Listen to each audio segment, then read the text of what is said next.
Well, we've reached 1959 and the end or right at the end of the golden age of the Hollywood Western. Before we plunge ahead into the 1960s, let's take a step back and look at the dawn of television westerns, something which started in 1949 and is also going to be very, very popular in the 1950s.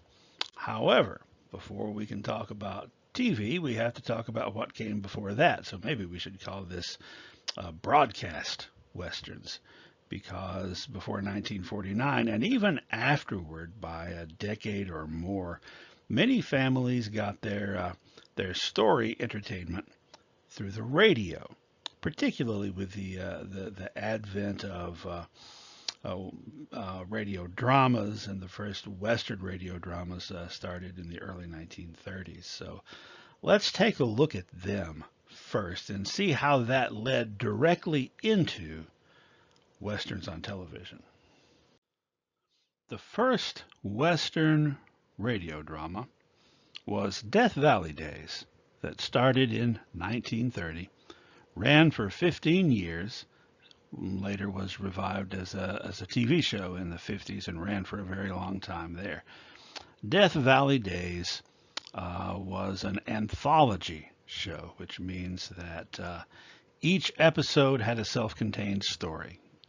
Next episode, there will be a completely different story, completely different cast.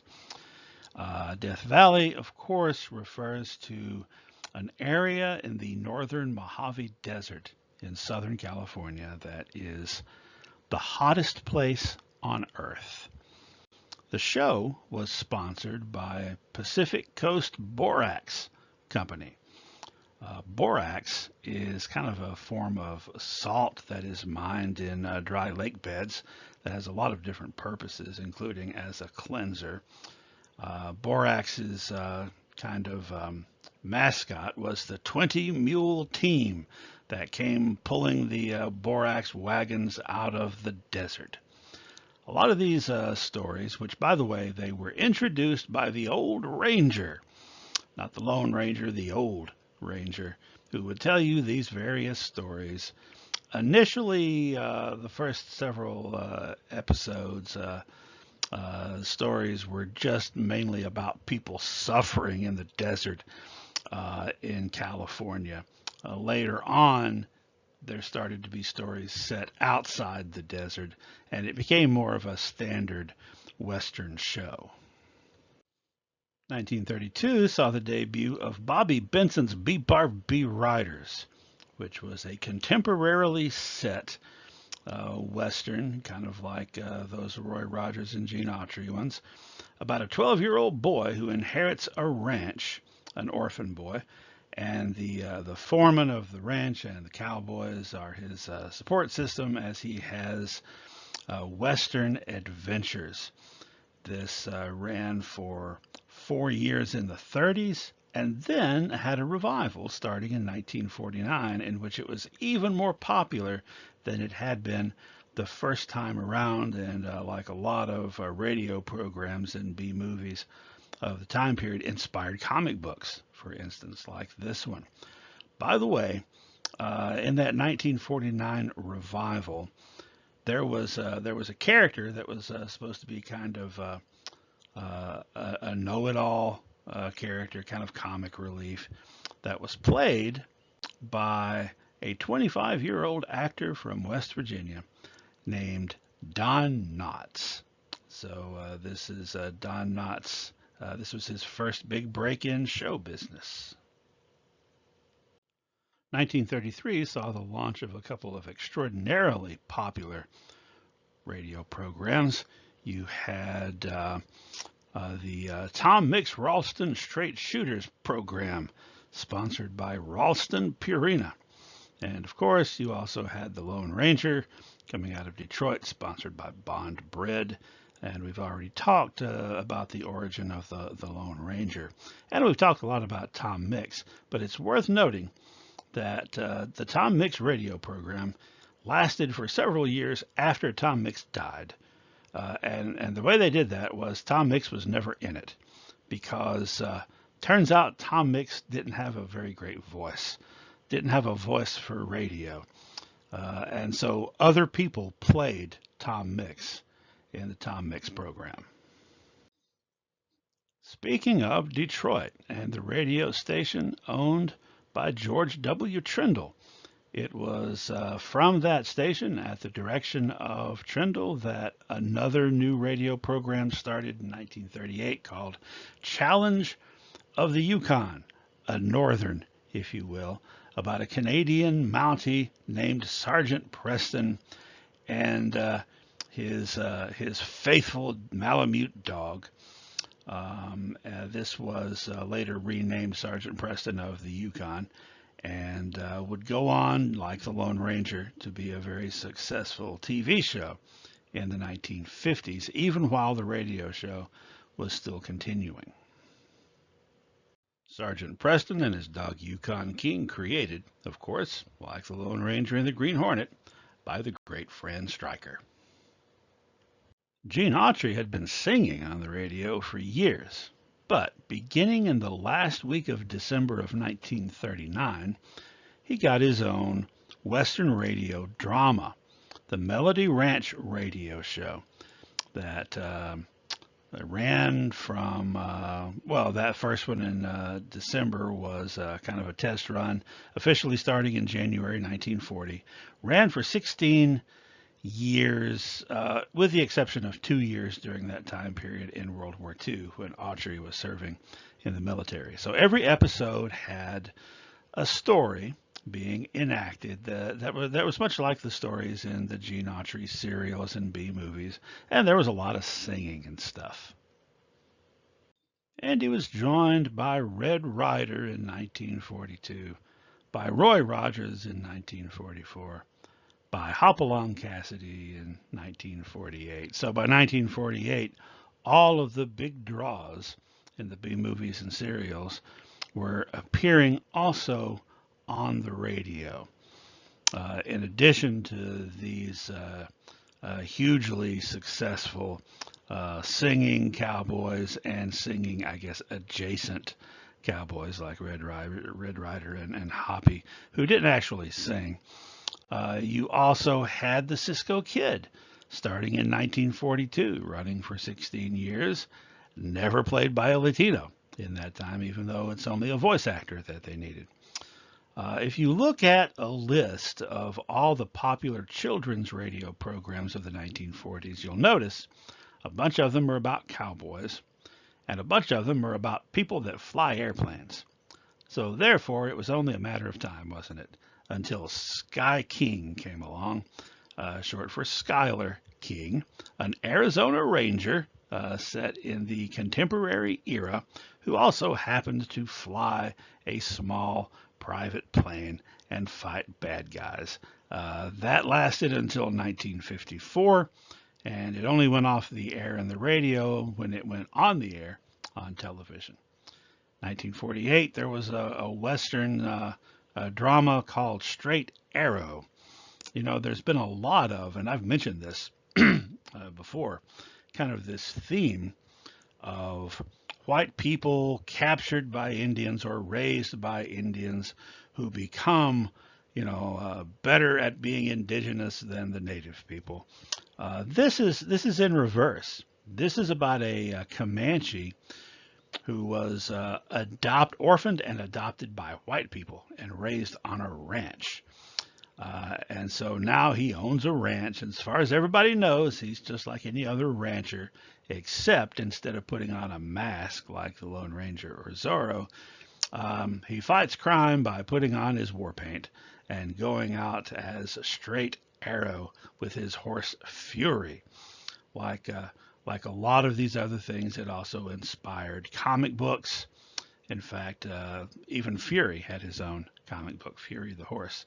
And Straight Arrow's comic book lasted 5 years longer than his radio program did. Anyway, point is, looking at all these popular shows, they're all geared toward kids. Even things like Death Valley Days, which were still, going into the 40s, had fallen by the wayside by the late 40s. And even that, the stories were not that complex, not directed toward adults really at all, any of this stuff. And remember our conversation just a few minutes ago about the advent of psychological westerns at the end of World War II. A lot of grown-ups were looking for some more sophisticated, perhaps even morally gray areas of storytelling and entertainment, and they weren't getting that in westerns on the radio, even though they were now getting that in big budget westerns on the big screen. In 1946, a radio program came along making an effort to do something about that. It was called Hawk Larrabee, although for the first few weeks it was called Hawk Durango. It was, well, it's been described, it was described by one historian, as a half-hearted attempt to create an adult Western. The themes were more complicated than a Gene Autry story, but not that much more, and it didn't really last. So there's not going to be the advent of adult Westerns into radio just yet.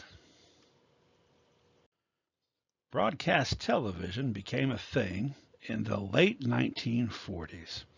And there's a direct link between radio and television in that the first networks, ABC, NBC, and CBS, were radio stations, essentially, that ventured out beyond just radio into television, as did the Dumont network. There were 4 TV networks in the 1950s until Dumont went under in 1956.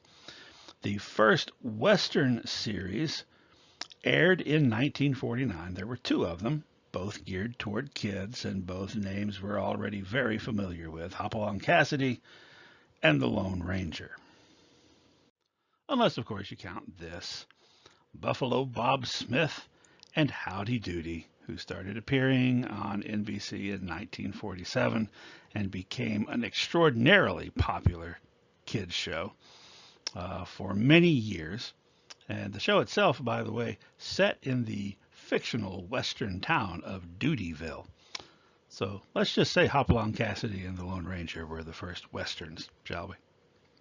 I suppose if we're going to bring up Howdy Doody, we might as well also bring up this Howdy Doody imitator, Cyclone Malone, also on NBC from 1949 to 1951, so only for 2 seasons. Didn't have the staying power of Howdy Doody, who lasted from 1947 to 1960. There, now we've mentioned it. In 1950, there were 4 more new Western programs on this new thing called television. A short-lived series called The Marshal of Gunsight Pass, but also, 1950, Duncan Rinaldo's Cisco Kid makes the transition from the movies to the small screen. And Gene Autry makes the transition from everything else to the small screen. And even everybody's favorite sidekick, Gabby Hayes, has his own show that runs, I think, for at least a couple of years. In 1951, Red Ryder joins the party, along with Jock Mahoney as the Range Rider. Some extremely clean-cut and sanitized versions of Kit Carson and Wild Bill Hickok. And Sky King comes over from Radioland. And Roy Rogers and Dale Evans join Gene Autry as singing cowboys of television. Now, cowgirl in Dale's case. Notice, by the way, started in 1949, two new shows, 1954, 1951, 6. They're slowly, very slowly multiplying. Until they weren't. 1952 and 53, things slowed way down, with only 2 new Western programs being offered in 52, only 1, I think, in 53, and this is probably largely because the biggest cowboy stars for kids of the big screen Gene Autry and Roy Rogers and Red Ryder and Hopalong Cassidy and even the Cisco Kid are already on TV. So maybe some folks thought there just wasn't enough room.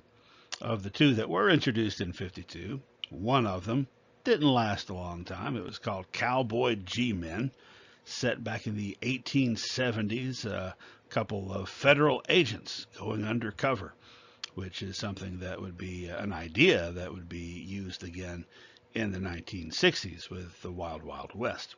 And the other one was Death Valley Days, that long-running radio program that had been on the radio from 1930 to 1945, brought back now as a television western, still sponsored by Borax, still hosted by the Old Ranger, and in fact reusing scripts in a lot of cases from the radio program. Now, Death Valley Days lasted longer than Cowboy G-Men. It was actually on TV in prime time from 1952 until 1975. Although the last 5 years it was all reruns, but 18 years of new content for Death Valley Days. The Old Ranger was a little too old to make it through all that, so he transitioned out in the 1960s, and there were several other people who temporarily took over for a couple of years here and there, including in 1964 this guy, an actor best known for his cowboy roles, named Ronald Reagan, who would be taking the place of the Old Ranger and introducing the stories, and then showing back up at the conclusion. This was Reagan's last job in a Western, because after 2 seasons in 1966 he left to run for governor of California. But up until that time, up until he became the governor of California, he was known, like I said, as that cowboy actor. He had been for over a quarter of a century by this time appearing in Westerns.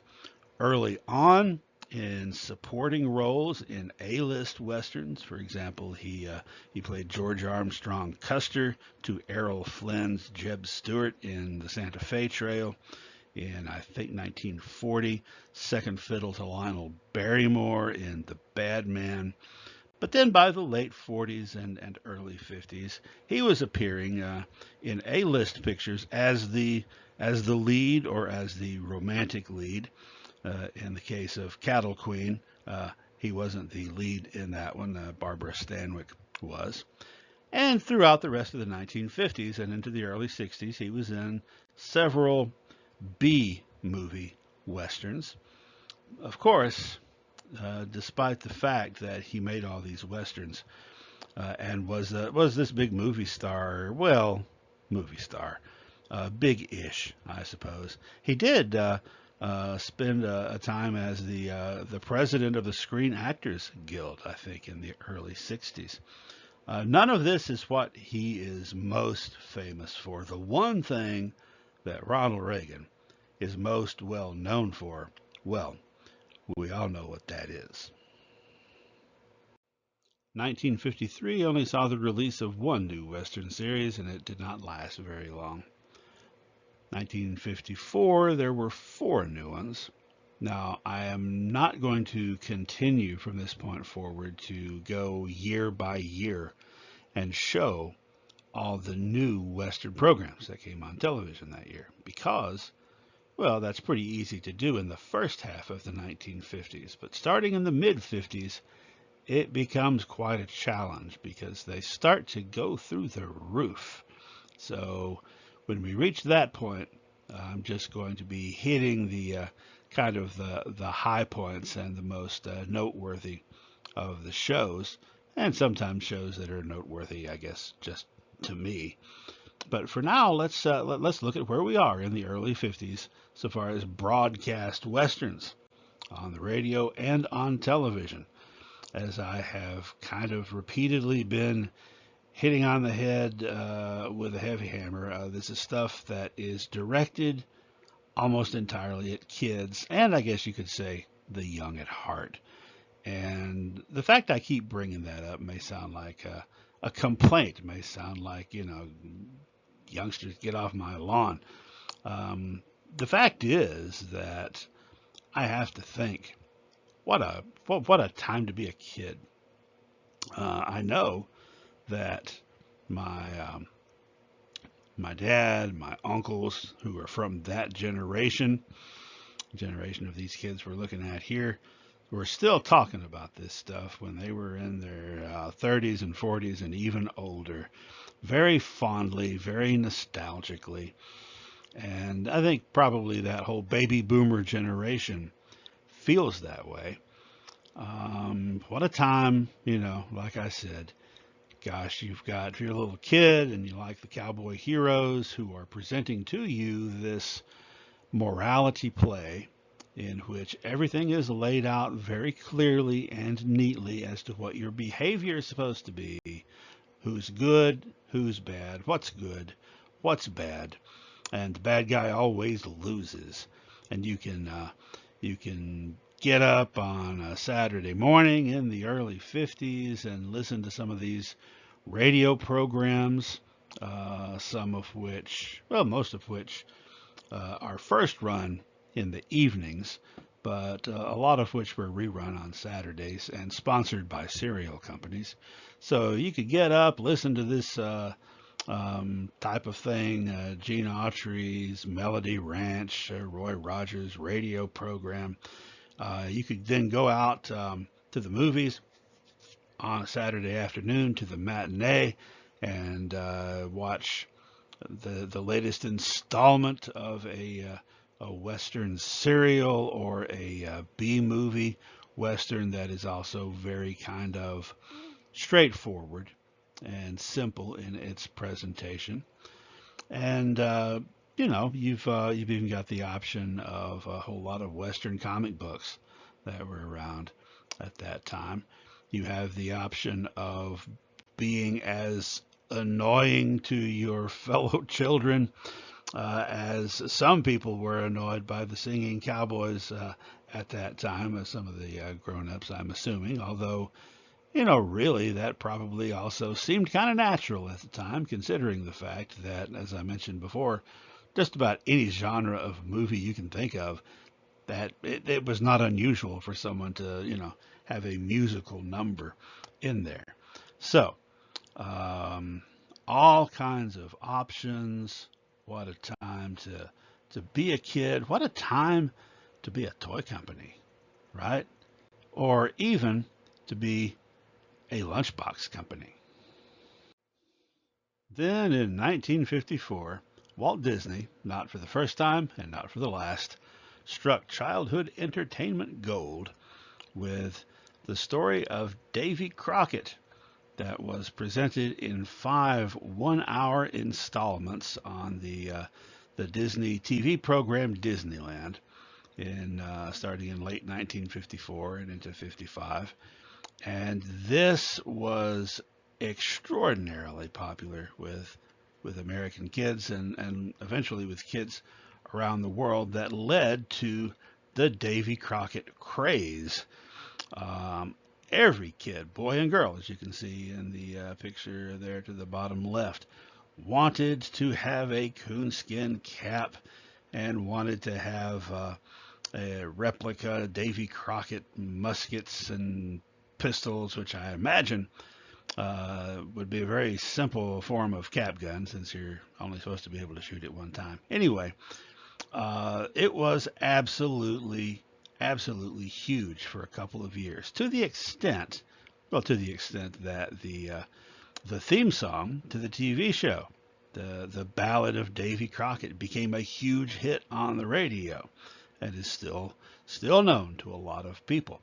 Also, to the extent that in 1954, when Tennessee Senator Estes Kefauver was running for the Democratic nomination for president, he did not hesitate to point out to voters that Davy Crockett was not the only Tennessee politician to be born on a mountaintop in Tennessee.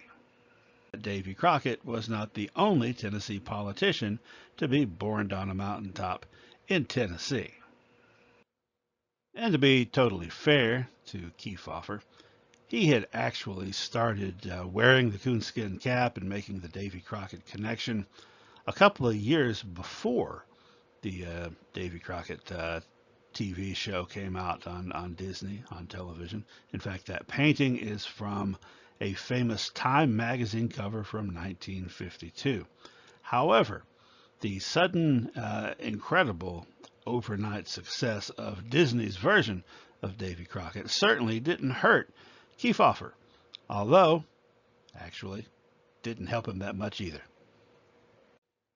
Anyhow, the kids were having a ball, as long as the store owner doesn't make them pay for those comic books they're reading there. But for mom and dad, it was a slightly different story if they wanted to engage in Western-themed entertainment that had a little more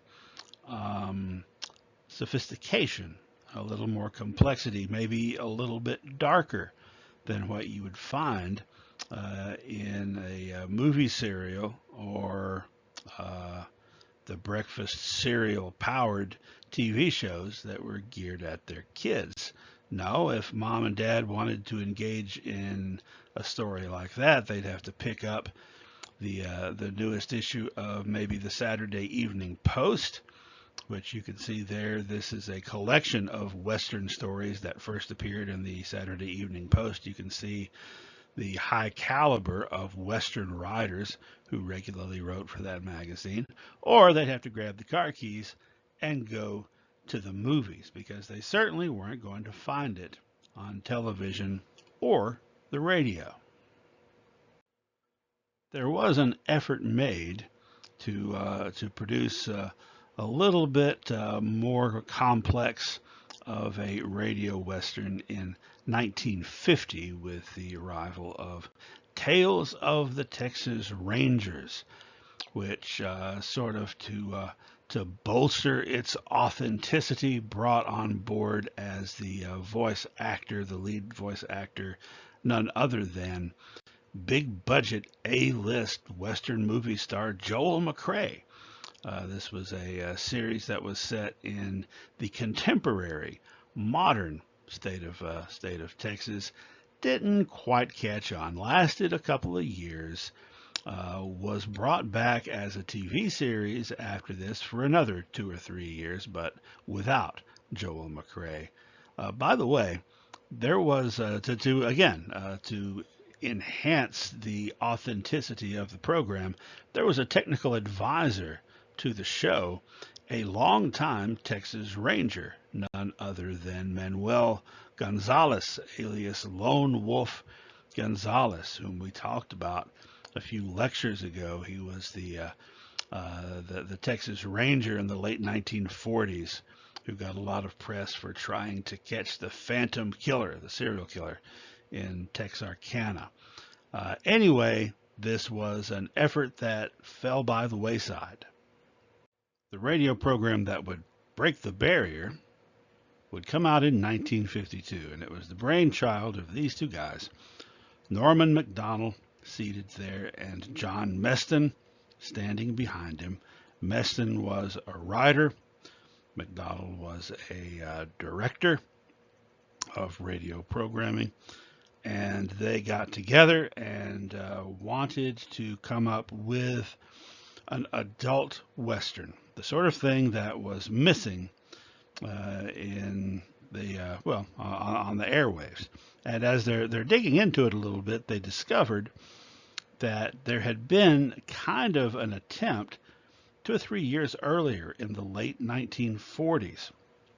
A producer had noticed the success of the radio program Philip Marlowe, based on the Raymond Chandler Detective, which Philip Marlowe was kind of, in some ways, the transitional point, the missing link, if you will, between the hard-boiled detectives of the 1930s, such as characters like Sam Spade, Hamilton Nash, created by Dashiell Hammett, and the newer noir sensibilities, which in the United States weren't being called that even yet. But very hard-boiled-ish and very noir-ish. This detective, played on the big screen by a lot of different actors, including Humphrey Bogart, was the star of a pretty successful radio program, which in fact John Meston wrote some episodes for. And the idea had been, hey, in the late 40s, let's convert this to a Western, have a Western character similar to Philip Marlowe. And they'd even used an old Philip Marlowe script and changed the setting to the West. And it never made it anywhere. The character that had been created was a lawman named Mark Dillon. Well, McDonnell and Meston decided to take that concept and expand it and play with it, and they came up with Gunsmoke, which started airing on the radio in 1952. They changed Mark Dillon to Matt Dillon, played by William Conrad. Also starring Georgia Ellis as Marshall Dillon's girlfriend, Miss Kitty Russell, who works at the Long Branch Saloon. On the radio program, it was very strongly hinted, though never said explicitly, that she was actually a prostitute. McDonnell called her somebody that the marshal just has to go see every once in a while. So that's not something you get on Melody Ranch, by the way.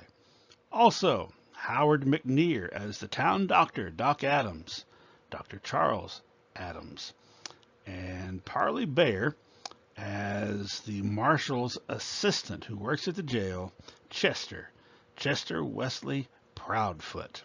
Now, yes, if you're looking at Doc Adams here and thinking he looks familiar, that is in fact Floyd the Barber from the Andy Griffith Show, which is something that would come along about 8 years after this. In fact, the guy playing Chester here, Parley Bear, was also on the Andy Griffith Show as the mayor.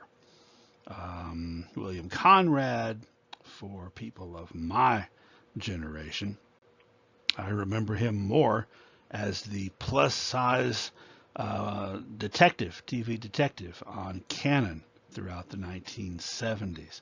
Georgia Ellis did not go on to star in any classic TV series, not even Gunsmoke, actually.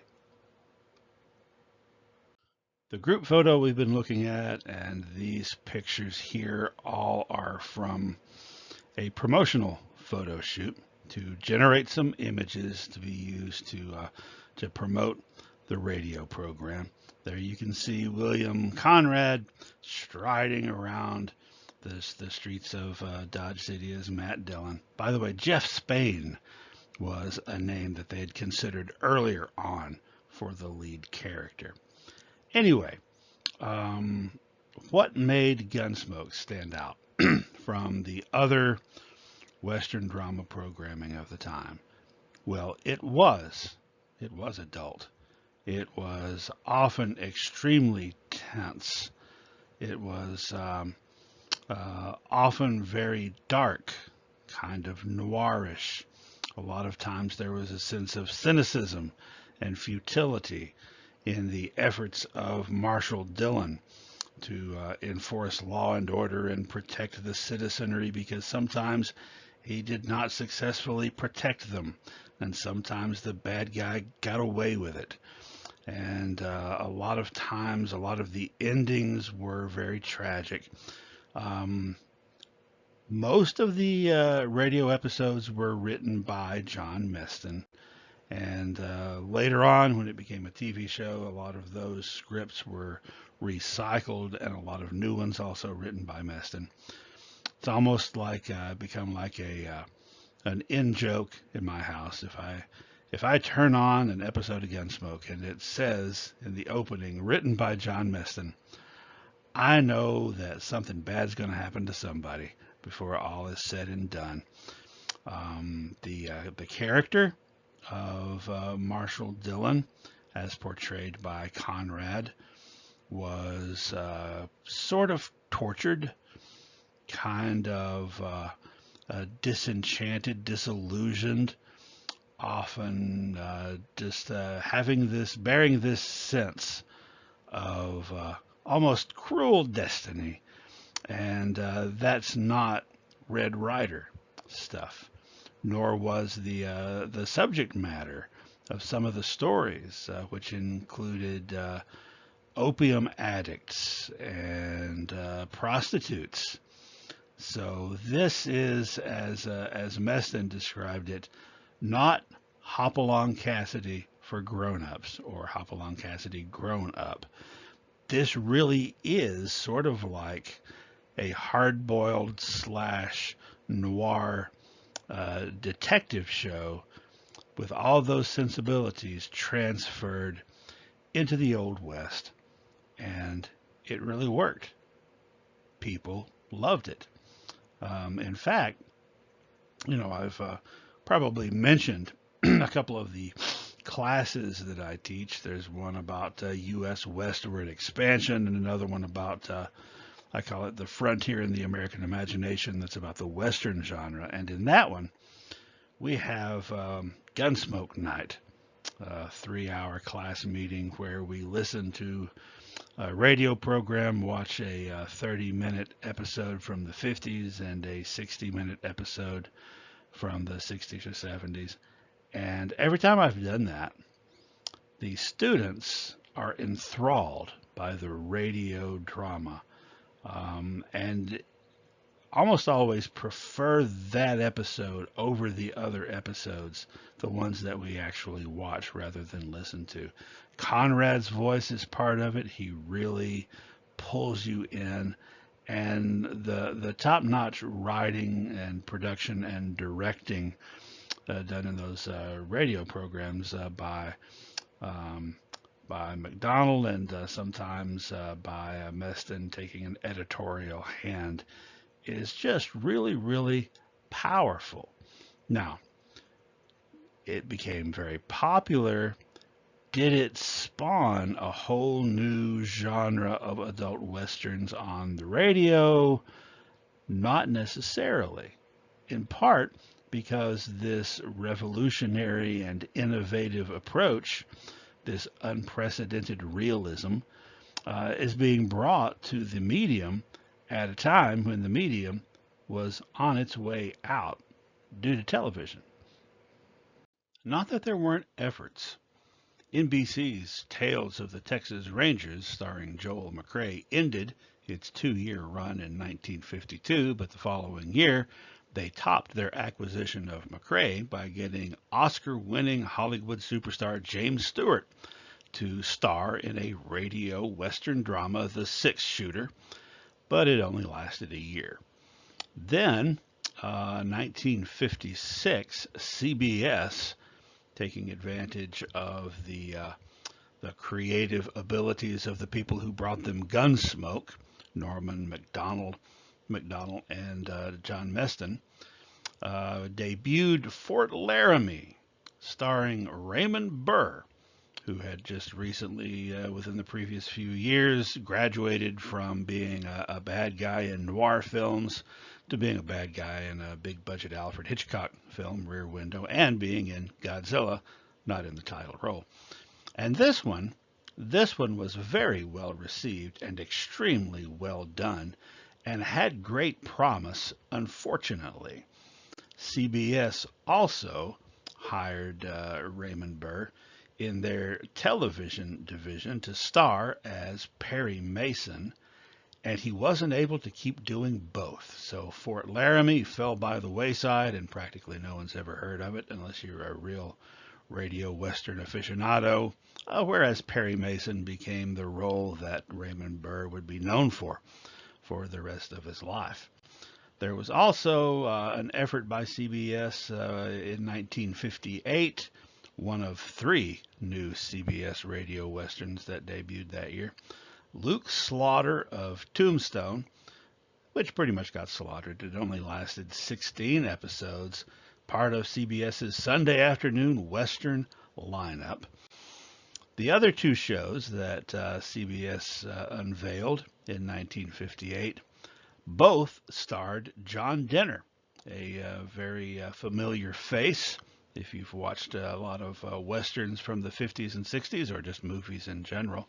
Very well-known character actor. In one, Frontier Gentleman, he played an Englishman roaming through the Old West. In the other one, Have Gun Will Travel, he played Paladin, the mysterious gun for hire who only will lend his gun to righteous causes. Now, that one lasted for 2 years, which of all the things that we've talked about since we discussed Gunsmoke, that makes it the only of those westerns to last more than a year. So out of a 6-shooter, Fort Laramie, Luke Slaughter, Frontier Gentleman, it lasted 2 years. Now, you probably are aware that there was a Have Gun Will Travel TV show, which we'll be talking about, probably in some detail. We've mentioned a lot of Western dramas that started off in the radio, or on the radio, and then became TV shows. This is the rare exception. Have Gun Will Travel started as a TV show, and then the radio show was added a year later.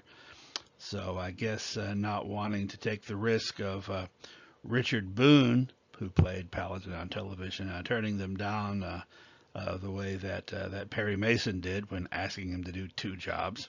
They went to John Denner, who was apparently willing to do 2 radio jobs. Anyhow, Have Gun Will Travel, the TV show, was one of the most important TV westerns of the 1950s or ever, in fact. And most folks don't even know that there was another actor who played Paladin. And here is a rare photograph of the 2 Paladins. Gunsmoke, however, outlasted them all, running for 9 years on CBS Radio from 1952 until 1961.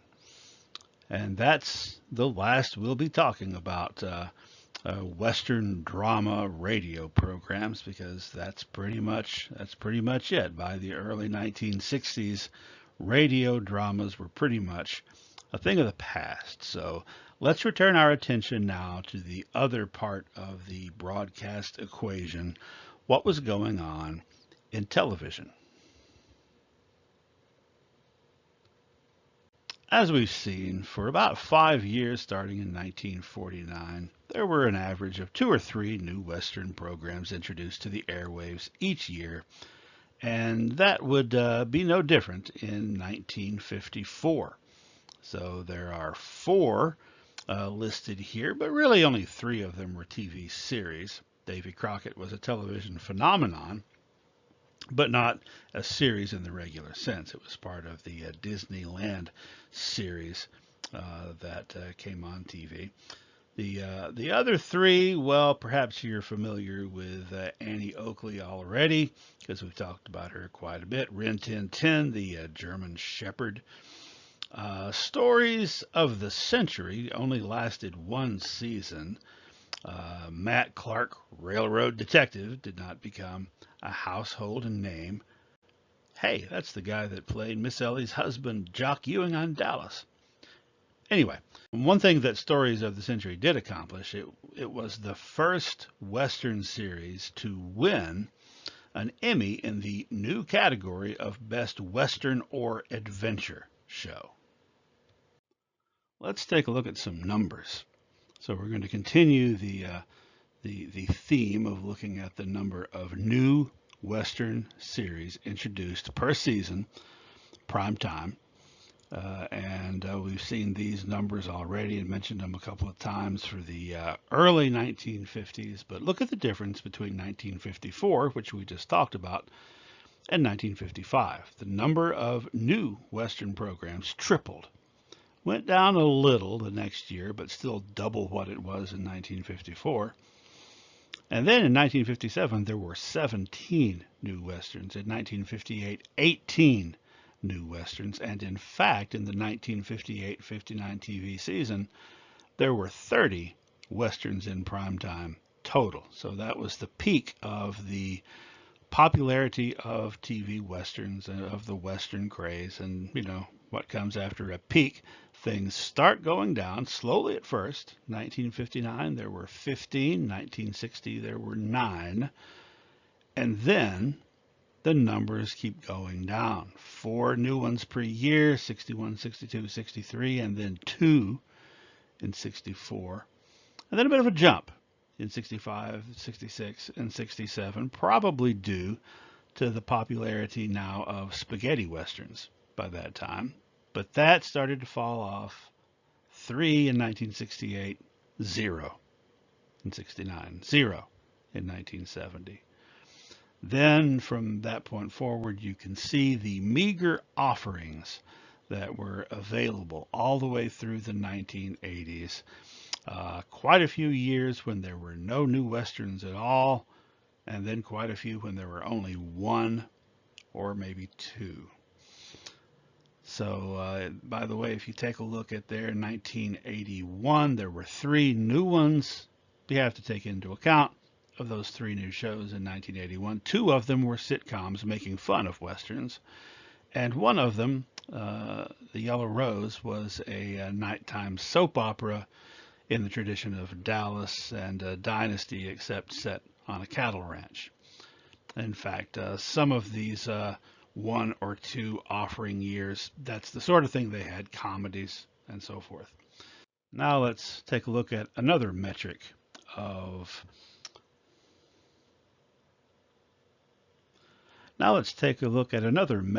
popularity, the number of Western series in the top 10 each year, each television season in prime time. That is, the 10 highest rated programs of the year. The primetime hours being from 8 to 11 Eastern, 7 to 10 Central, etc. So, before the 1956-57 TV season, there had not been a Western in the top 10. In fact, before the 1954-55 season, there had not been a Western in the top 30. 2 years in a row, the 54 and 55 seasons, Rin Tin Tin cracked the top 30. But so far as the top 10 goes, didn't happen until 1956-57 with Gunsmoke in its 2nd season. Then, the following year, half of the shows in the top 10, half of the most popular shows on television, were Westerns. 1958-59, 8 out of the 10. So that was, like I said, that was the high point. That was the year there were 18 new ones, 30 total, and as we see, 8 of them in the top 10.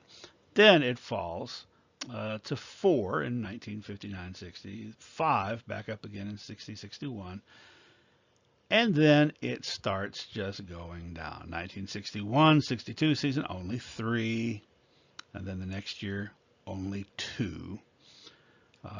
Then, for the next 3 years, the seasons beginning in 63, 64, and 65, only 1 Western in the top 10, and that was Bonanza, which I think was number 1 all 3 of those years.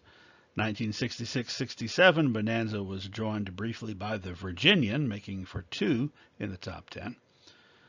And then, after that, for the next 4 years, Gunsmoke and Bonanza, both in the top 10, and 1971, that was the year Bonanza went off the air, 1970-71, so the next couple of years, Gunsmoke held on, 71 and 72, staying in the top 10. In the 1973-74 season, Gunsmoke fell down to number 15, making 0 Westerns in the top 10. Now, I think that, and we'll be discussing this later, Dallas can be considered a contemporary Western, really. And it dominated the top 10 in the late 70s and well into the 80s. But so far as traditional Westerns set in the Old West, you're not going to see them in the top 10 again. Occasionally, maybe in the top 1930. And we'll be looking at that, but just looking at these numbers, you can see the trajectory. The sudden popularity in the mid 50s that lasted for about 5 years when westerns were everywhere and extremely popular. And then around 1960, 61, it started going down. Within 2 or 3 years, it had gone down a lot, with an occasional bump here and there. So that is the story of the numbers. Let's take a look at that 1955 season. You had a lot of stuff geared toward kids. Gene Autry's Horse Champion gets his own show, and Buffalo Bill Jr., produced by Gene Autry. Steve Donovan Western Marshal. None of those lasted beyond one season. Sergeant Preston of the Yukon makes the transition from the radio to television, as does Tales of the Texas Rangers. We have another horse show, Fury, that lasted for several seasons and starred Peter Graves, the brother of James Arness. You had Brave Eagle, which was the first television series to feature a Native American character as the lead character. Now, it was, I think, a Swedish actor, although some of the supporting characters were played by indigenous people. And you had a TV show about Judge Roy Bean, nowhere near as dramatic as Walter Brennan's performance in that great 1940 Gary Cooper movie, The Westerner. But the real news and the real reason 1955 was a turning point was the fact that 4 of these 12 new series were what could be classified as adult westerns for the first time on television, kind of in the vein of the radio program Gunsmoke, and these 4 included the TV program Gunsmoke, with sort of that slightly more sophisticated and definitely more mature storylines. You had Hugh O'Brien and the life and legend of Wyatt Earp that ran for several years. You also had a show called Frontier that had some pretty good episodes, but only lasted one season. Frontier was the second Western anthology show, the first being Death Valley Days. And of course what that means is that each episode was completely self-contained with a whole new cast and a whole new storyline. Then there was Cheyenne. And Cheyenne was significant in a couple of different ways. For one thing, it was an hour long. All these other shows have been 30-minute shows, and in fact, almost all shows on primetime television had been 30-minute shows. Cheyenne was the first hour-long Western and became the first hour-long drama of any kind to last more than one season. It starred Clint Walker as a wandering cowboy who had been raised by Cheyennes, hence his name. Walker was 6'6" and parlayed his popularity in Cheyenne, and it was an extremely popular show, into a movie career. While the show was still on the air, he made several movies, including Yellowstone Kelly, probably the best known. Eventually left the show after a salary dispute and some other issues, and also just a desire to kind of stretch himself creatively. And he was in a lot of movies in the 1960s and 70s, some B movies, low budget movies that he starred in, westerns, and then also as a co-star in some pretty good A-list films, particularly 1967 being one of The Dirty Dozen. And mostly what he did was westerns and war movies, although apparently he became Hollywood's go-to guy for movies about somebody tracking down and fighting large animals. I keep thinking to myself, what's that one movie with Clint Walker fighting a big animal? No, wait, there's several of those. Later on in life, when he was in his mid-70s, he collaborated with Western writer Kirby Jonas to become a Western novelist. With the first novel coming out in 2003, Yaki Gold, and then the two of them worked together on a second one after that. Let's talk about the transition of Gunsmoke from radio to television, which is something that CBS had been pushing for a couple of years due to the unexpected and very big success of the radio program. However, Norman Macdonald, who was the director and producer of the radio shows, seemed a little bit reluctant. According to some sources, he felt that the format would not translate well onto television, that it would weaken the product. According to some sources, he was holding out to have more control over that process of switching over. But whatever it was, the executives got tired of waiting for him, so they brought in somebody else. Charles M. Warren. Is that pronounced Marquis or Marquis? I've never really known. Anyway, I'm going to call him Charles M. Warren. Charles M. Warren was a writer. He had gotten his start in the 1930s actually as a writer on the writing staff, I think at MGM.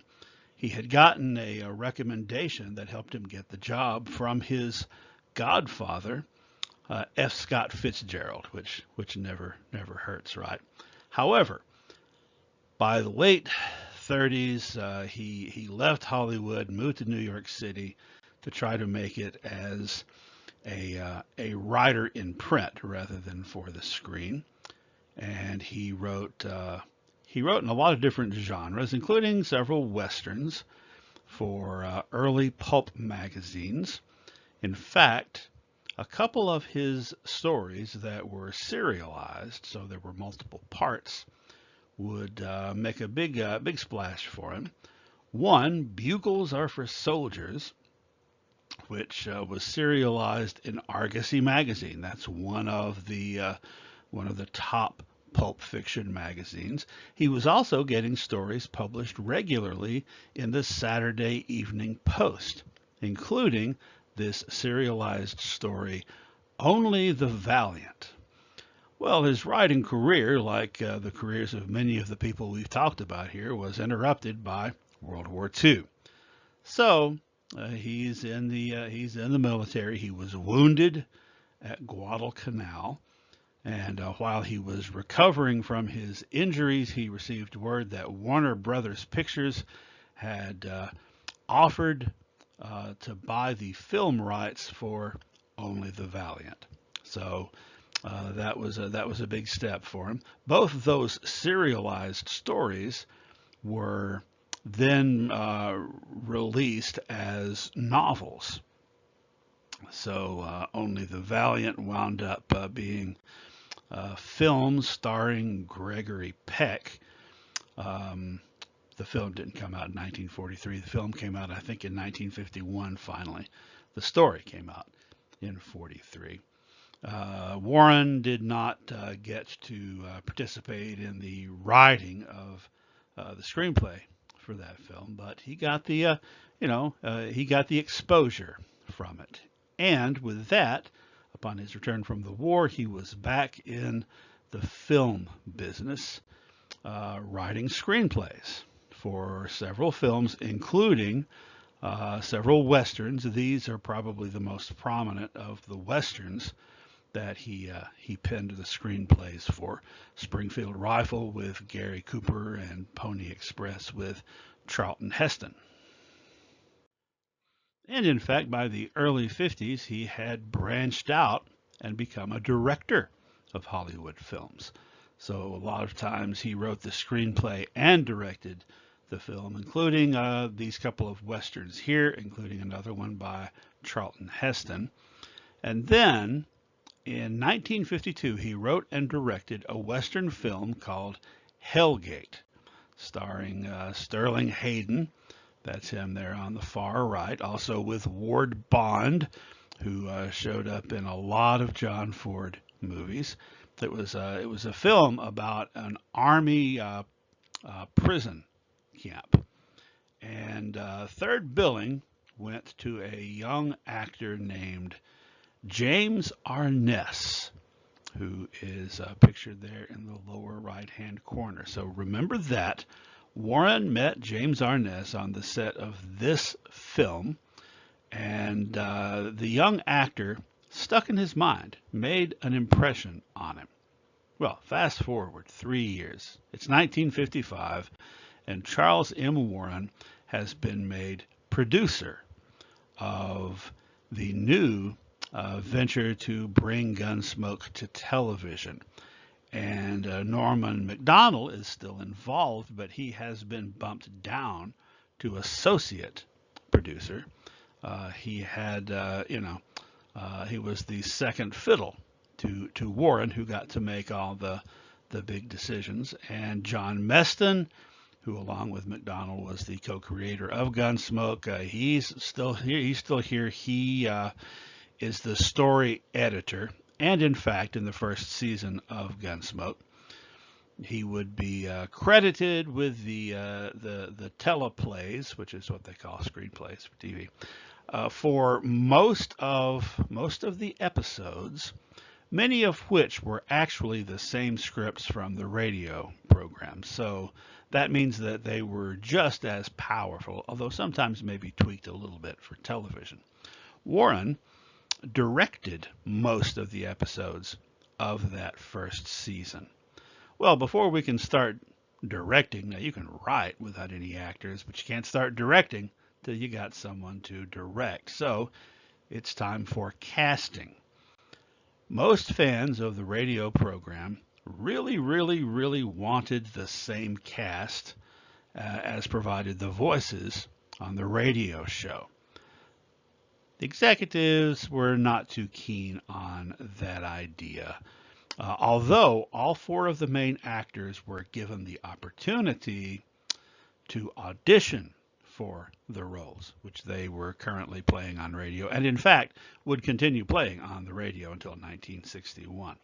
William Conrad, in particular, was a little bit concerning to Warren and to the higher-ups at CBS, because it was considered that William Conrad was just a bit too heavy to be a leading man television hero. So they're going to have to find someone else.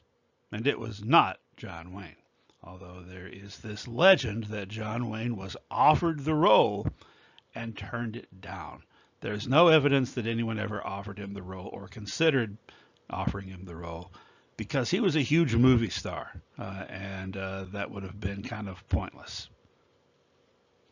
However, according to someone that James Stewart told this story to, one day Jimmy Stewart was on the grounds there at CBS visiting with Charles Warren in his office when who should walk in but John Wayne.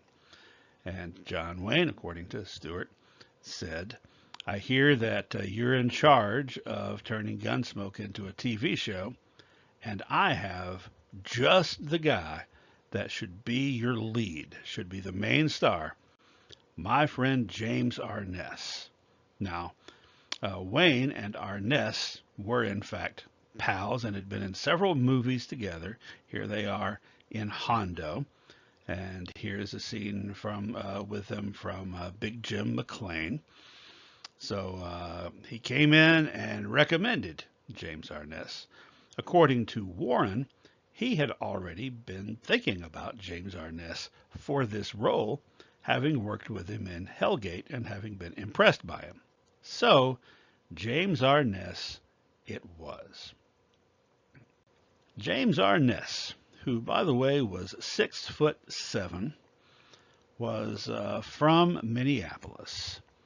He was he was descended from Norwegian and German immigrants on one side, English on the other, and by the way, he had a younger brother named Peter. Their name was actually spelled Aurness, Orness, but he dropped the U to simplify things when he became an actor. Anyhow, younger brother Peter, I think 3 years younger than him, also became an actor. But by the time that Peter came along and started auditioning for roles, his older brother had already started appearing in movies and stuff. So he didn't want to trade on his name. He wanted to make it on his own. So he changed his, well, at least his stage name from Orness to Peter Graves, which was I think their grandmother's maiden name. So James Arness, Peter Graves, brothers. Now, at the very time that we're talking about here, Peter Graves was starring in a TV show called Fury. Remember about the family that has the horse and the ranch and so forth, which would run for several seasons. He's best known for in the late 1960s taking over the role of the leader of the Mission Impossible team, Jim Phelps.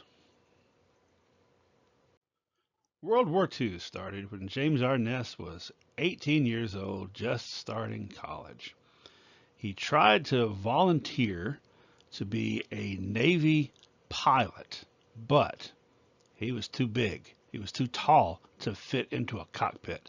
The cutoff height for Navy pilots was 6'2". So he wound up in the U.S. Army instead, in the infantry.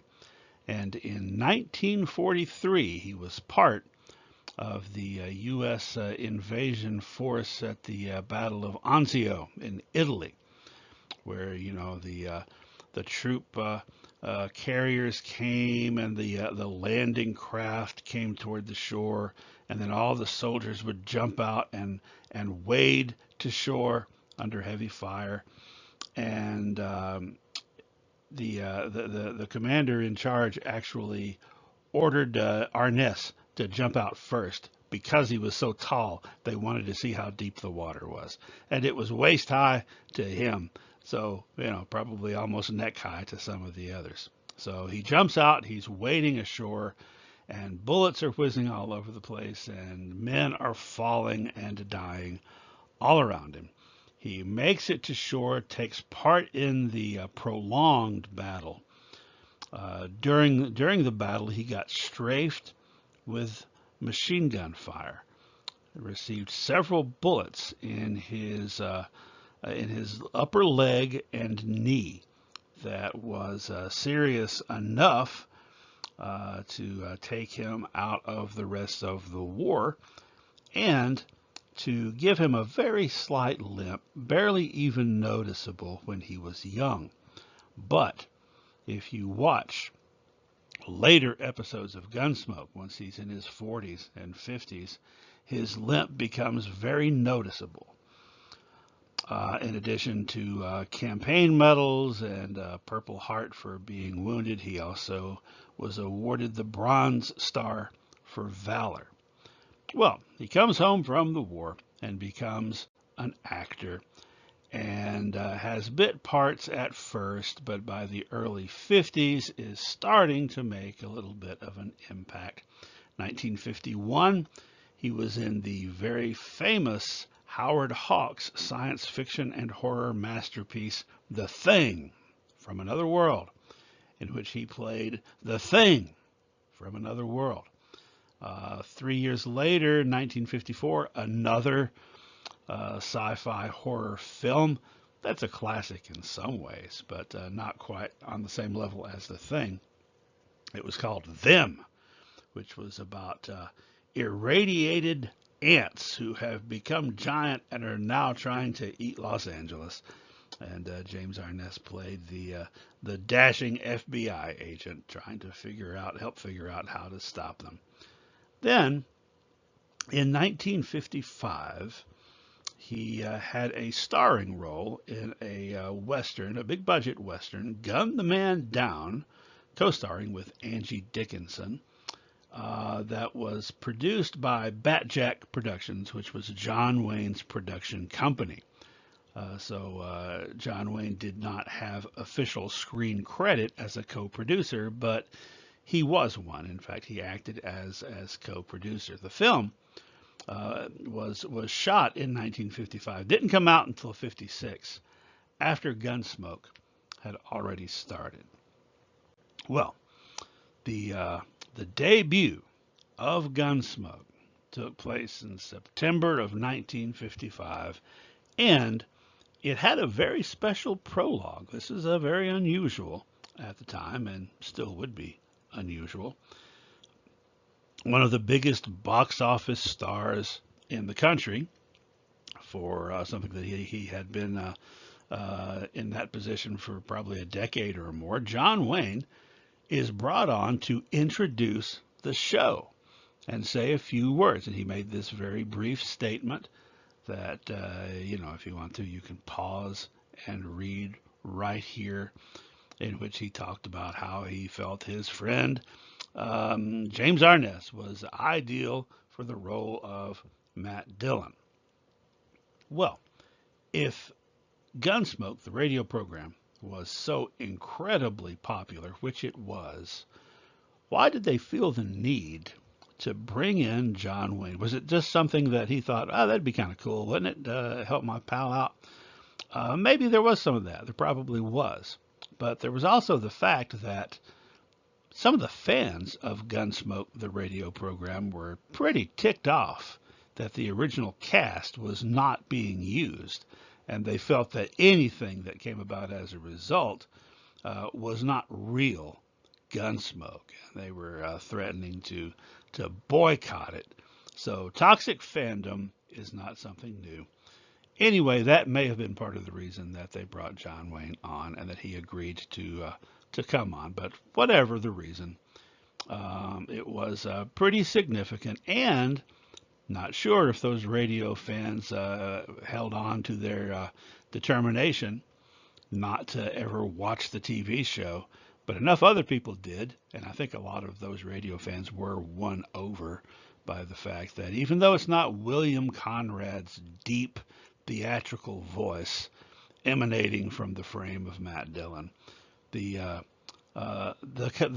people in charge are mostly the same, and the scripts are by the same people. So within a short time, by the second season, Gunsmoke was in the top 10 TV shows, and would kind of hover around there for years to come, as we looked at earlier.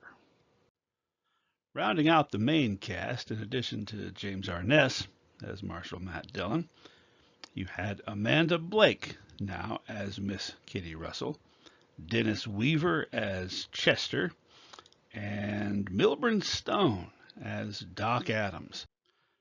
They would have an incredibly good chemistry among themselves, both when they interacted as a group, all four of them, and individually one-on-one, no matter how you matched it up. They all played off each other extremely well, which added to the excellent scripts to keep audiences coming back week after week. And every once in a while, they even got dressed up. On TV, just as in radio, Matt Dillon was the Marshal of Dodge City, Kansas.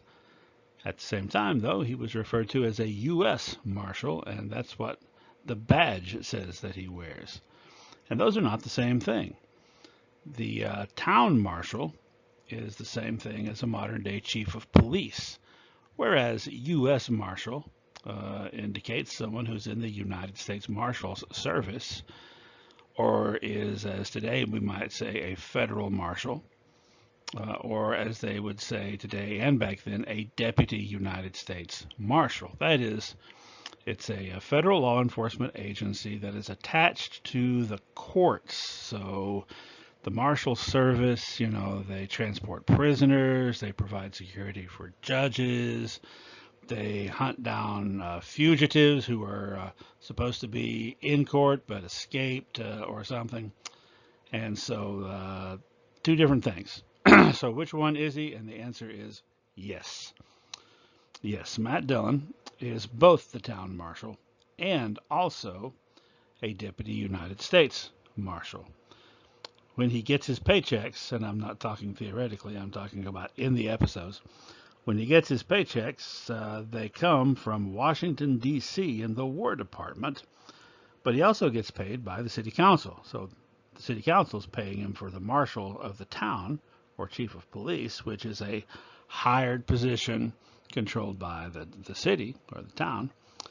And his U.S. deputy marshal status is part of, as we said, the federal government. Now, I've seen sources which say this is an error and it is very unrealistic, but in reality, it is not unrealistic because it was not uncommon in the Wild West for someone who was serving as a town marshal or a county sheriff, which is an elected position, or a deputy in either of those offices, to also serve in the U.S. Marshals Service. For example, and we talked about these earlier in one of our previous videos, you had Jim Masterson there on the bottom. You had Virgil Earp there on the top, who was the marshal of the town of Tombstone, but also a United States Deputy Marshal assigned to the Arizona Territory. So, why did they do that?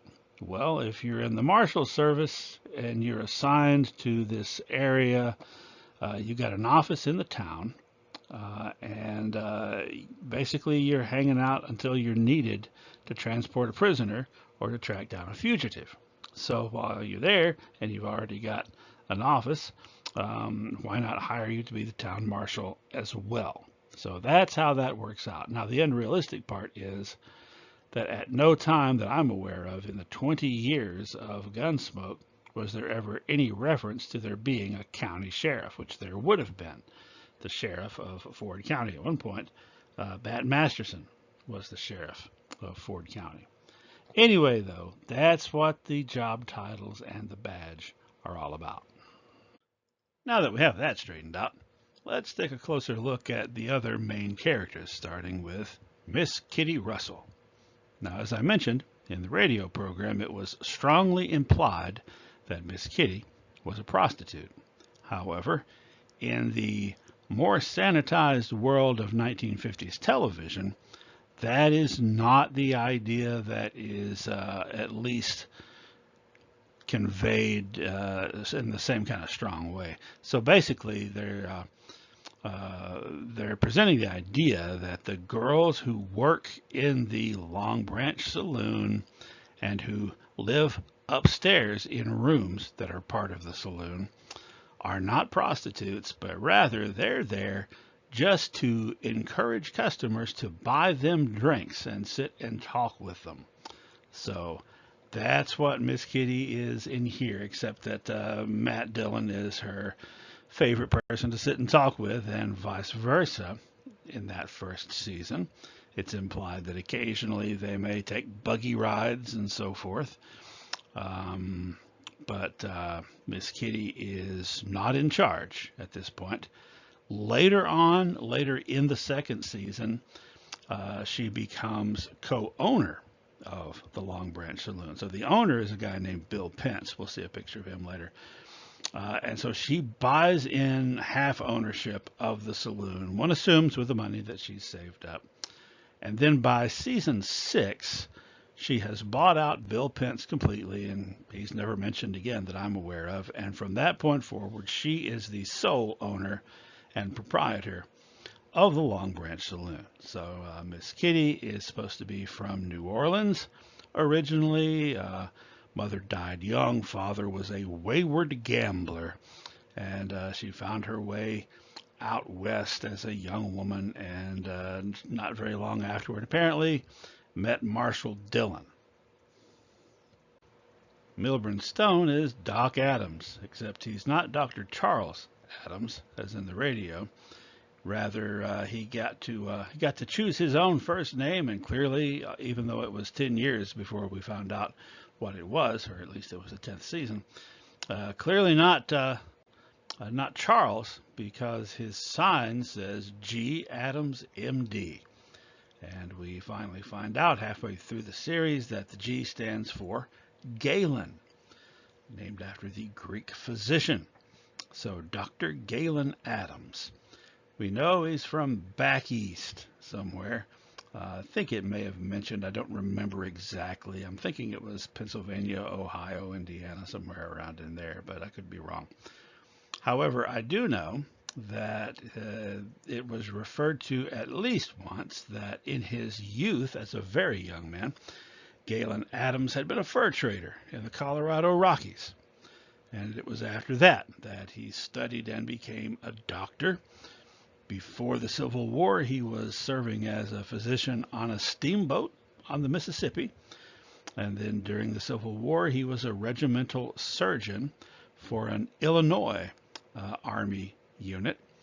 And now here he is in Dodge. He's kind of crusty, kind of cranky, sort of in many ways the stereotypical crusty old country doctor. Somewhat different from the portrayal that Howard McNear had given him on the radio, where he was borderline alcoholic, and where he was sometimes kind of mercenary, not the stand-up individual that Dr. Galen Adams is on TV. And stand-up individual he is. He's spunky and brave and clever and witty and just a little bit irascible. Dennis Weaver played Chester, but he's not Chester Wesley Proudfoot as he was on the radio. His name was changed to Chester Good, although in one of the later seasons he was in, and he left about halfway through season 9, I believe, we meet Chester's uncle. The episode was called Uncle Proudfoot. His uncle Wesley Proudfoot, who's a little bit of a character himself. So no doubt inspired by the name of Chester on the radio program. Anyway, Chester Good has this pronounced limp. And this is something that was never referenced in the radio program and wasn't referenced in the script for the first episodes either. It's something that Dennis Weaver came up with himself because he figured that there had to be something about Chester that would explain his being less capable, because he was. And yet, physically speaking, Dennis Weaver, not 6'7", but he was well over 6 feet tall, a youngish man. So he decided there has to be something wrong with him and made it a limp. In fact, he walks with his right leg stiffened, and it never bends. Even when he's on horseback, you can see it sticking out there. And he kind of hops around on one leg. And that's never even mentioned or addressed in any way as to what happened to his leg or even what's wrong with it. Now, one can make the assumption, this being post-Civil War Kansas, that maybe he lost his leg in the war. Now, we know that in the war he worked, I think, in the quartermaster's office. He wasn't in combat.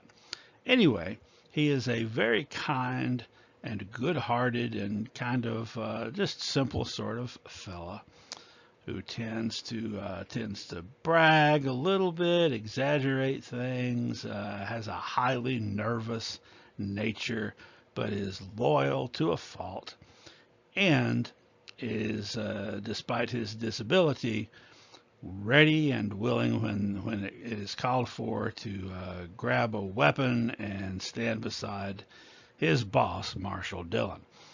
Now, Chester is not officially a deputy. He never wears a badge.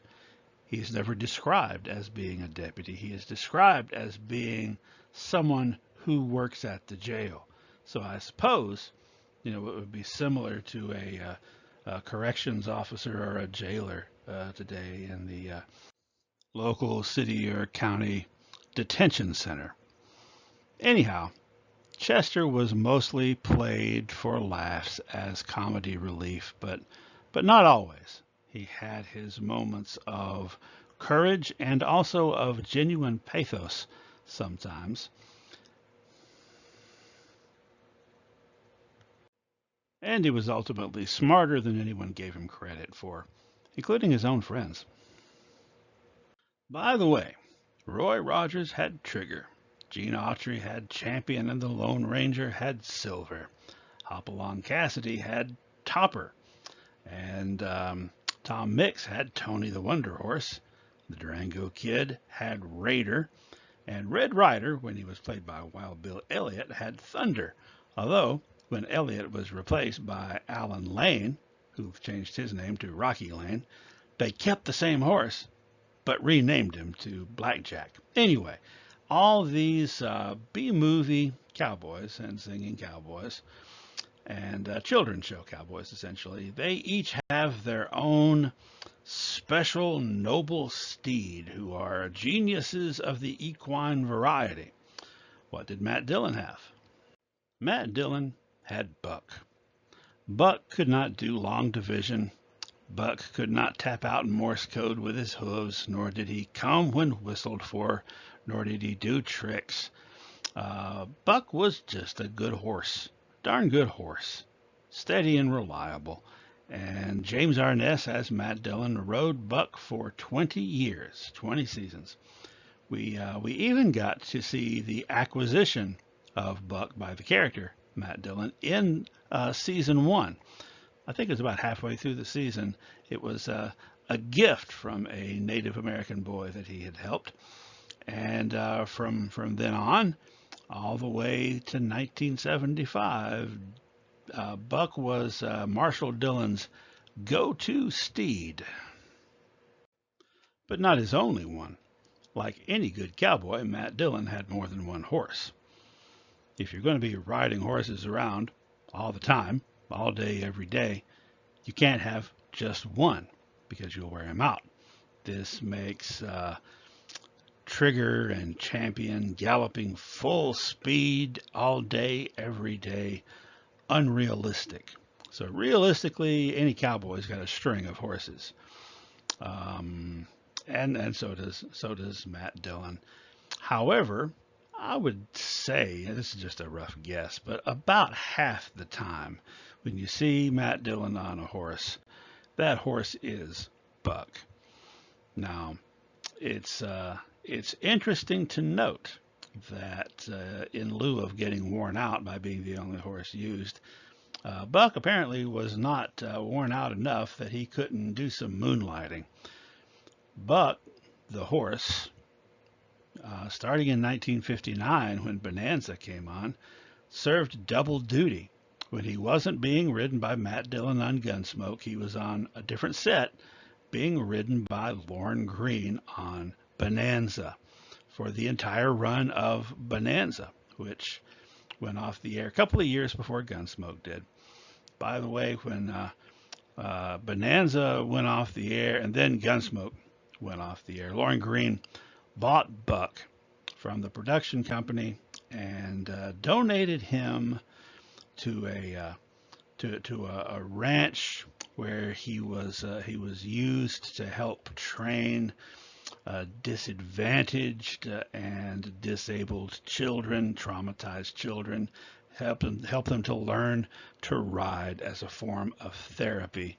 And he did that for 17 years, finally passing away in 1992, 93, the early 90s, at the age of 42, which is incredibly old for a horse. Well, now we know about Matt Dillon's horse. What do we know about Matt Dillon? Most of the backstory that we have for the character of Matt Dillon was created by Matt Dillon's co-creator, John Meston, in the screenplays that he wrote in the first 10 seasons of the show.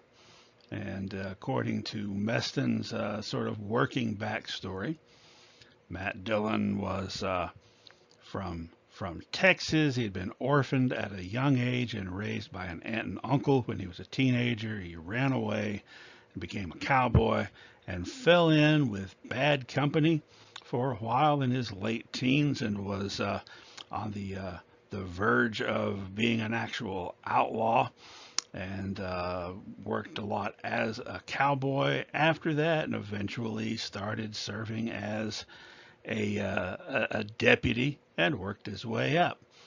Sometimes when he encountered people from his past, if they hadn't seen him in a few years, they expressed great surprise that he was on the side of the law. Now later on, in the second half of the series run, several writers added some stuff that hadn't been there under Meston about there being a time period in which the younger Matt Dillon had been a mountain man and a trapper, it sounded like, for some years. So it remains to be calculated, I suppose, how that all fits in together. But that's what we know about Matt Dillon so far as his background. What do we know about him as a person? Well, we learned quite a bit in those first 2 or 3 seasons because in those early episodes, we got to find out what was going on inside Matt Dillon's mind. Not every episode, but many episodes would begin with Marshall Dillon wandering around in the cemetery on Boot Hill, which overlooks Dodge City. And here you can see him looking off there in the distance, looking at Dodge, a little distance there away. And by the way, Boot Hill was the name of the cemetery outside of Dodge City. It was a place for the people who were killed violently. Hence Boot Hill. They died with their boots on. They didn't die in bed. People who were not necessarily from respectable families and backgrounds that lived there in the town, but some of the people passing through. So that's Boot Hill.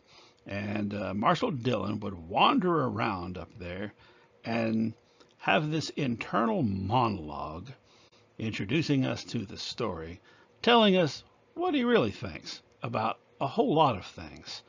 And these monologues, which were a carryover from William Conrad's radio performance, really reinforce the fact that these types of psychological adult westerns, and particularly Gunsmoke, had a really strong noir element and noir background. Because if you read some of these monologues, and I've got one up now, and now we're moving to another one. You can pause this, rewind it, and read them for yourselves.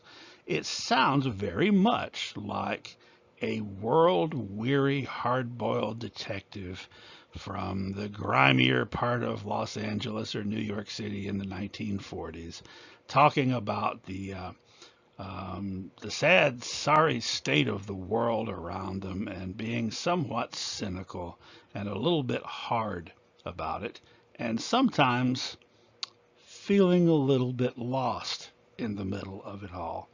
Now, after the first few seasons, this started happening much more rarely until finally, by the time they had switched over to hour-long episodes in season 7, it was no longer happening at all, so we no longer got that glimpse into the mind of Marshall Dillon, and we had to instead look for context clues in his actions because he didn't really say too much about his feelings. Although we know that he was carrying those thoughts and feelings around with him.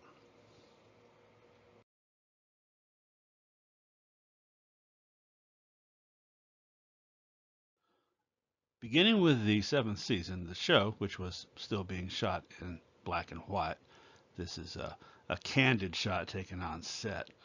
The show expanded from 30 minutes to an hour in length. And there's a lot of folks who say that This contributed to a slight decline in the quality of the stories. That when you only had 30 minutes to tell a story, it had to be very tightly told and pack an emotional impact. Whereas after the expansion, then you sort of had to draw things out a little bit, and that sort of dilutes the drama. And I can see that. I can see that point. It is true that those first several seasons are particularly powerful and impactful. After that seventh season, there were some more changes. For the first time ever, there was an expansion, not just in time, but an expansion to the core cast. As in the eighth season, Burt Reynolds was added, a young actor who played a character named Quint Asper, who was half Comanche. There he is in the top center with his mother, who had been married to a white farmer, and so he grew up in both worlds, and he was kind of torn. And he winds up eventually coming into Dodge City at the behest of Matt Dillon, whom he had met, and becomes the town blacksmith. And a lot of the storylines from that point forward revolve around either some young lady passing through town falling madly in love with Quint Asper, or just as often somebody in town getting upset because there's an Indian living in town and being extremely prejudiced toward him, and in some cases trying to do him harm. So this was a way to speak to racial prejudice during a time period when you couldn't really address racial prejudice so far as the black-white binary on television and be allowed to do it. It was during the time that was just starting to change, actually. And then about halfway through the eighth season, another character is introduced, seemingly just kind of a one-off who appears in one episode, and then you don't see him anymore the rest of the season. And that's a character named Festus Hagen, Haggen, although he pronounces it Hagen. Festus Hagen, who meets Matt Dillon when when the marshal is pursuing a bad guy that happens to be Festus's uncle, who had happened to have killed Festus's brother. So there's some revenge stuff going on. Festus is a very down-to-earth character.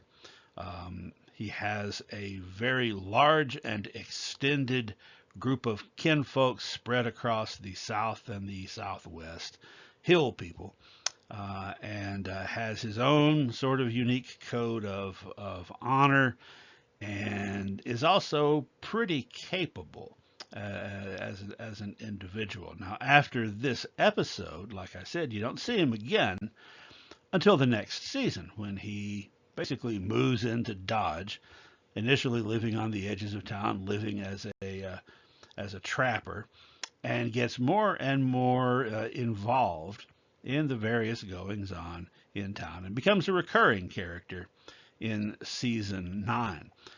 Eventually, by season 10, season 11, he's actually become the Marshal's primary sidekick. We'll talk about Chester in a moment. And something that Chester never did, gets eventually a badge and an official capacity as the permanent deputy marshal, deputy U.S. marshal, and I'm assuming also deputy town marshal. So there he is with his mule. He prefers to travel by mule, a male mule named Ruth. And if you're watching these episodes, you'll notice somewhere about halfway through season 10, his voice changes. Now remember, he's played by Ken Curtis. We talked about that last time. Lead singer of the Sons of the Pioneers in the late 40s and 50s. His accent changes, his voice changes. It gets a little bit deeper, and the accent becomes more exaggerated. And you can see it happen between one episode and the next.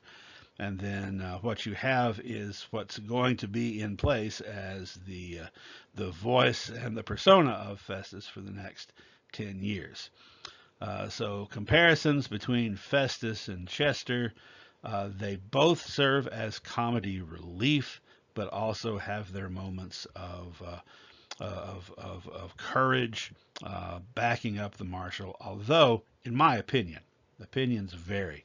I actually wrote an essay about this on my blog about who's better, Chester or Festus, and I had a lot of people. I've had a lot of people come on and argue on both sides. In my opinion, Festus, as portrayed, is more competent than Chester is, and more dangerous. And when he's not fooling around, and when he gets serious, he really gets serious. Now, there were moments that Chester did that too. And Chester, like I said before, turned out to be smarter than he was given credit for. And, by about season 9, he is solving crimes on his own. Anyway, in a perfect world, they would have both stayed on.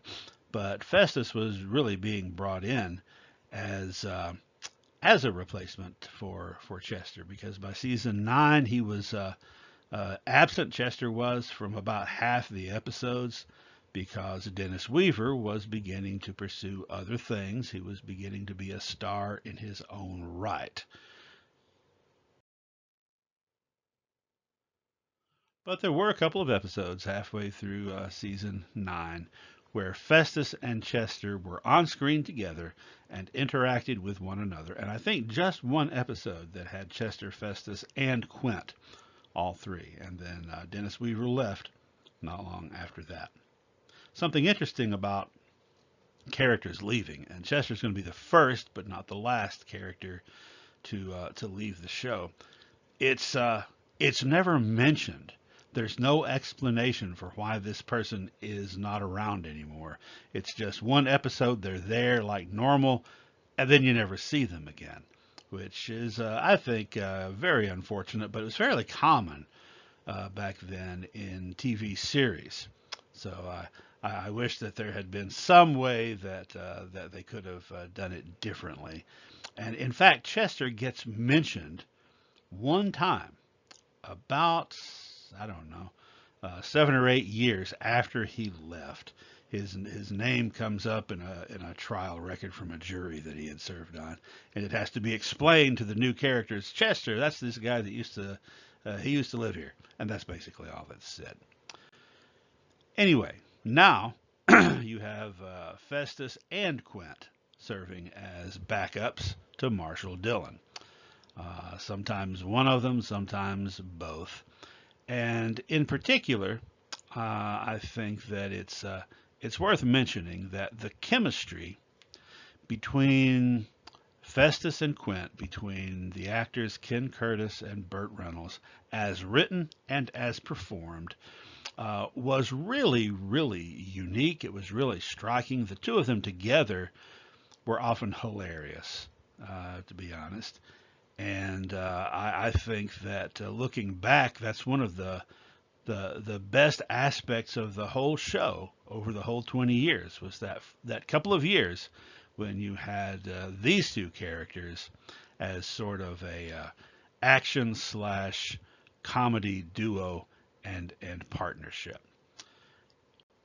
Well, by season 10, 11, you have most of the original cast still. There's been one person that's left, and that person, Chester's been replaced by Festus. We've added another one, and things are going to, from this point, change a little more frequently than they did the first few seasons, because there were 7 seasons with no changes basically at all.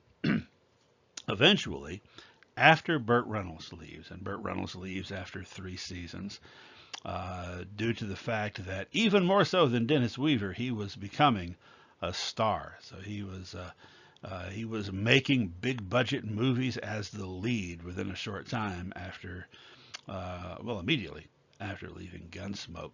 And not long after he left, the show became a color show, which added some whole new dimensions. The color episodes, which were 7 or 8 seasons worth, those were the ones that were syndicated most heavily in reruns, and so they're the ones that people who were not alive during the run of the show are most likely to be familiar with. You will notice something about the transition from black and white to color. Maybe you didn't notice it, but you won't be able to help but notice it now. And that's this: the way Matt Dillon dressed. Basically, same basic outfit, the same basic standard Western cowboy outfit with a vest and cowboy boots and a hat. Sometimes dressing up a little bit, adding a string tie to the ensemble.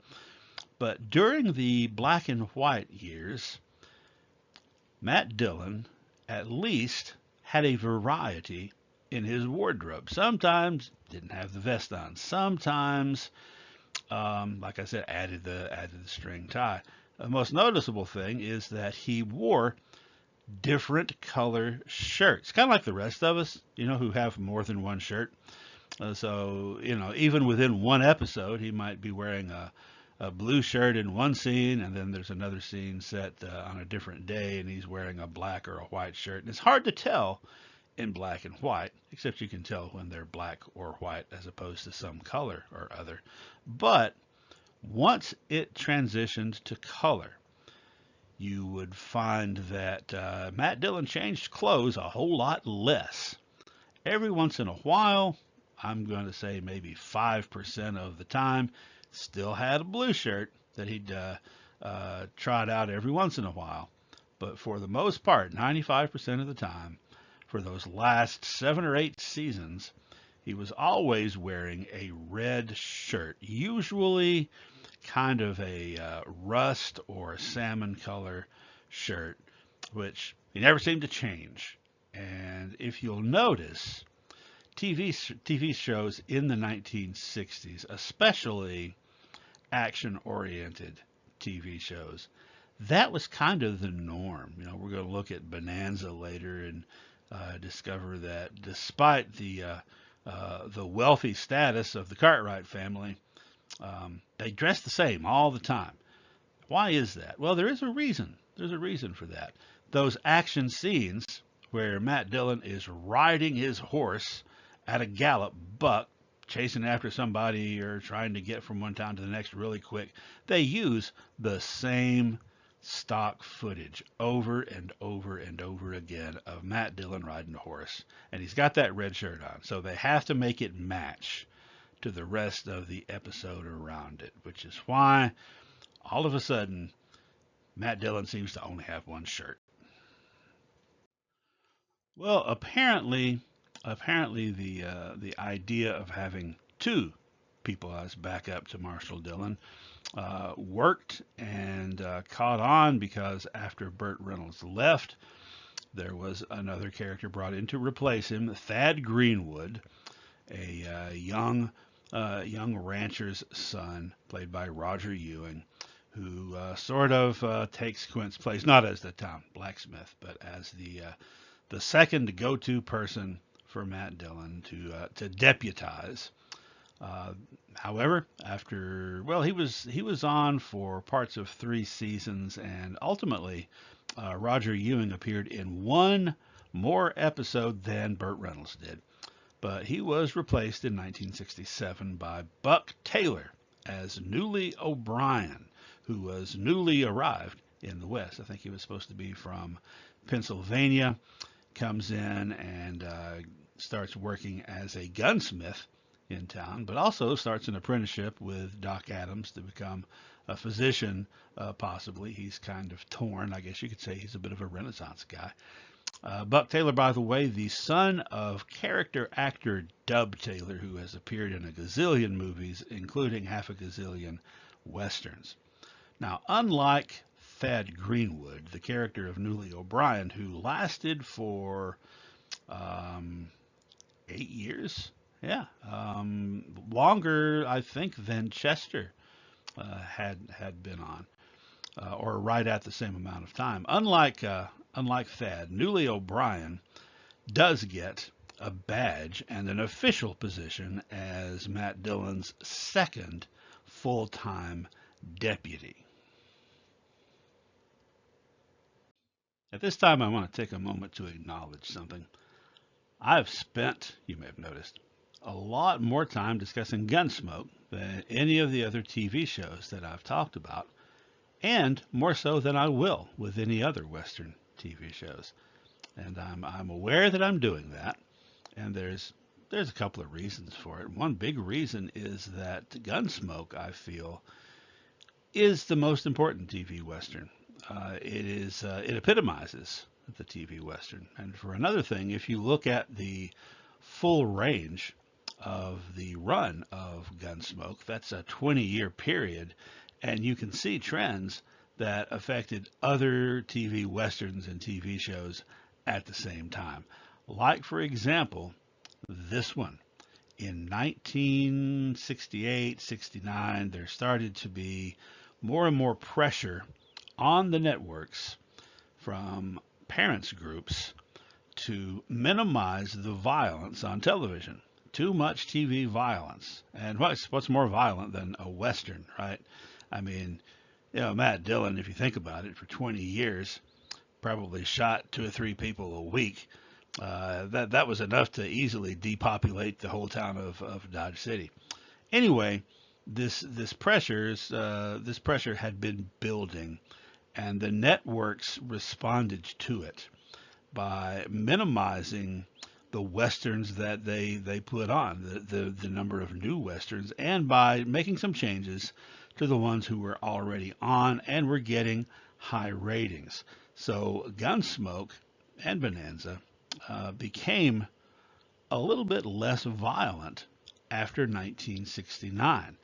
The body count went down. And in fact, what started happening more often in the 1970s episodes is that you would have guest stars whose story was the main focus of the episode. It was almost like there were family dramas unfolding with different families or individuals every time.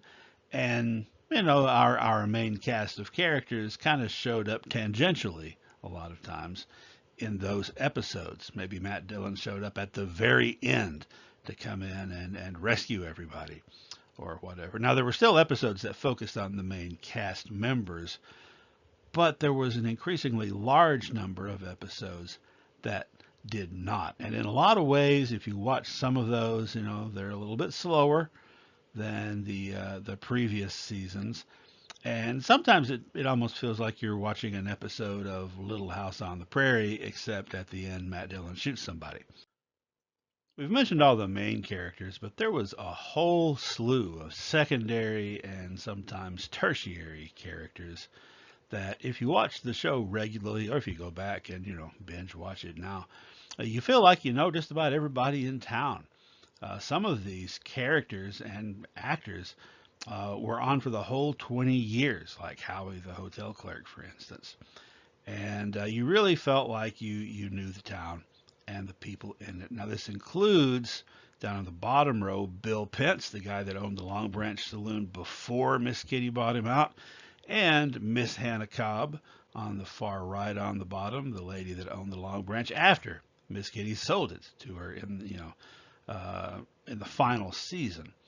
Up on the top left, Sam Noonan, bartender, one of many bartenders at the Long Branch, and we also got to know bartenders in the other saloons.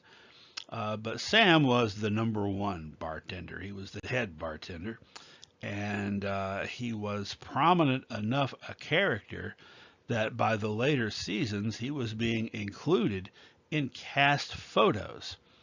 By the way, he also, the actor Glenn Strange, who played Sam, the bartender, and had also played Frankenstein's monster in the 1940s on the Abbott and Costello Meet Frankenstein movie, was also Butch Cavendish, the arch enemy of the Lone Ranger. I like to think, this is how I entertain myself, I like to think that they actually are the same person. that Butch Cavendish went into hiding, went on the lam, and decided to go straight, and he built a cover as a bartender. So that makes my viewing experience have just a little more flavor to it. I do want to mention the details of one particular episode. This episode from season 19, Matt's Love Story, for reasons that will become obvious.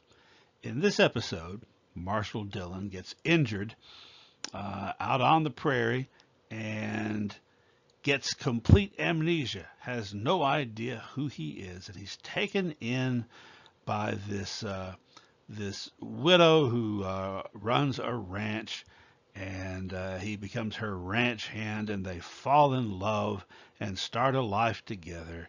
And then his memory comes back, and he's like, "Oh yeah, I'm Matt Dillon, and I don't believe in getting married because I have a dangerous position. Plus, there's Miss Kitty and all that. So nice to know you. I'm heading out." And that was the end of the episode, and it was never referred to or mentioned again in the course of the show. But it's going to pop up later. Anyhow, I mentioned Miss Kitty selling the Long Branch. Miss Kitty, Kitty Russell, played, of course, by Amanda Blake, left the show after season 19. I can imagine playing the same role over and over and over again would get kind of grate on you after a while. And just like when Chester left, there was no explanation, just one, the end of season 19, she was there and an important part of the show. Beginning of season 20, somebody else owned the Long Branch. There was some explanation given later in one of the Gunsmoke movies. So, before we start talking about the movies, let's wrap up this series. 1975 was the last year that it was on. Its 20th season was its final season. And by the way, the actors didn't know when they were filming the last episode that it was going to be the last episode. Same thing happened to the whole show that happened to individual characters. One day it's there, the next is gone, with no kind of transition or wrapping up of any kind. That would have to wait 12 years for the TV movie Gunsmoke Return to Dodge. So 12 years after the show went off the air, it is the characters are brought back, kind of, some of them. So Matt Dillon apparently had quit his job in Dodge City years before and gone up into the mountains to live as a fur trapper hermit kind of person, but he comes back down because one of his old enemies from the show itself is out and about, and so he returns to Dodge. And so has Miss Kitty by this time. She's living in Dodge again. Remember, she left at the end of season 19. And here's where we get an explanation for that. She was tired of seeing him shot all the time. And my gosh, he got shot so much. He's a big guy. It's hard to miss him. And never knowing every day if he was going to come back alive or not, and waiting for him, and nothing ever happening so far as their relationship getting any farther. And so she left, but now she's returned.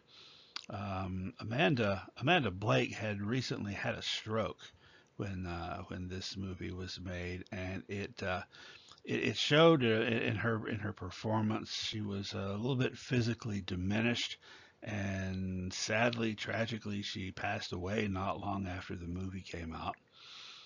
Also, in Dodge, Matt runs into his former deputy, Newly O'Brien, who's now the Marshal of Dodge City and a United States Marshal. So we get to find out what happened to him. And that's it, so far as series regulars. There were some series guest stars from past episodes that showed up in this, but no more series regulars. You couldn't have Sam the bartender because he actually died, I think, of a heart attack during season 19. And Louis Feeders, the town drunk, also passed away a couple of 2 or 3 years before the series ended. And Milburn Stone, who played Doc Adams, had passed away in 1980. But there were still Dennis Weaver as Chester, and Ken Curtis as Festus, and Burt Reynolds as Quint Asper as potential major players in the show that could have shown up here. Not surprising that Burt Reynolds didn't show up in this TV movie because he was a really huge movie star by that time.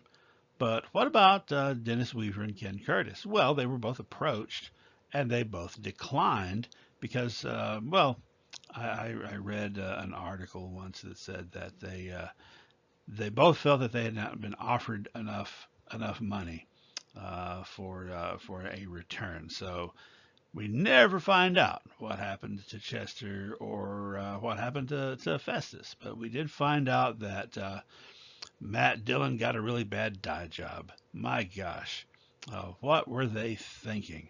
This very unnatural, almost ghoulish looking hair dye and makeup job that was given in an attempt to make him look younger than his mid 60s, I guess. So like a lot of guys in their mid 60s, suddenly their hair is really dark, much darker than it was 10 or 20 years earlier.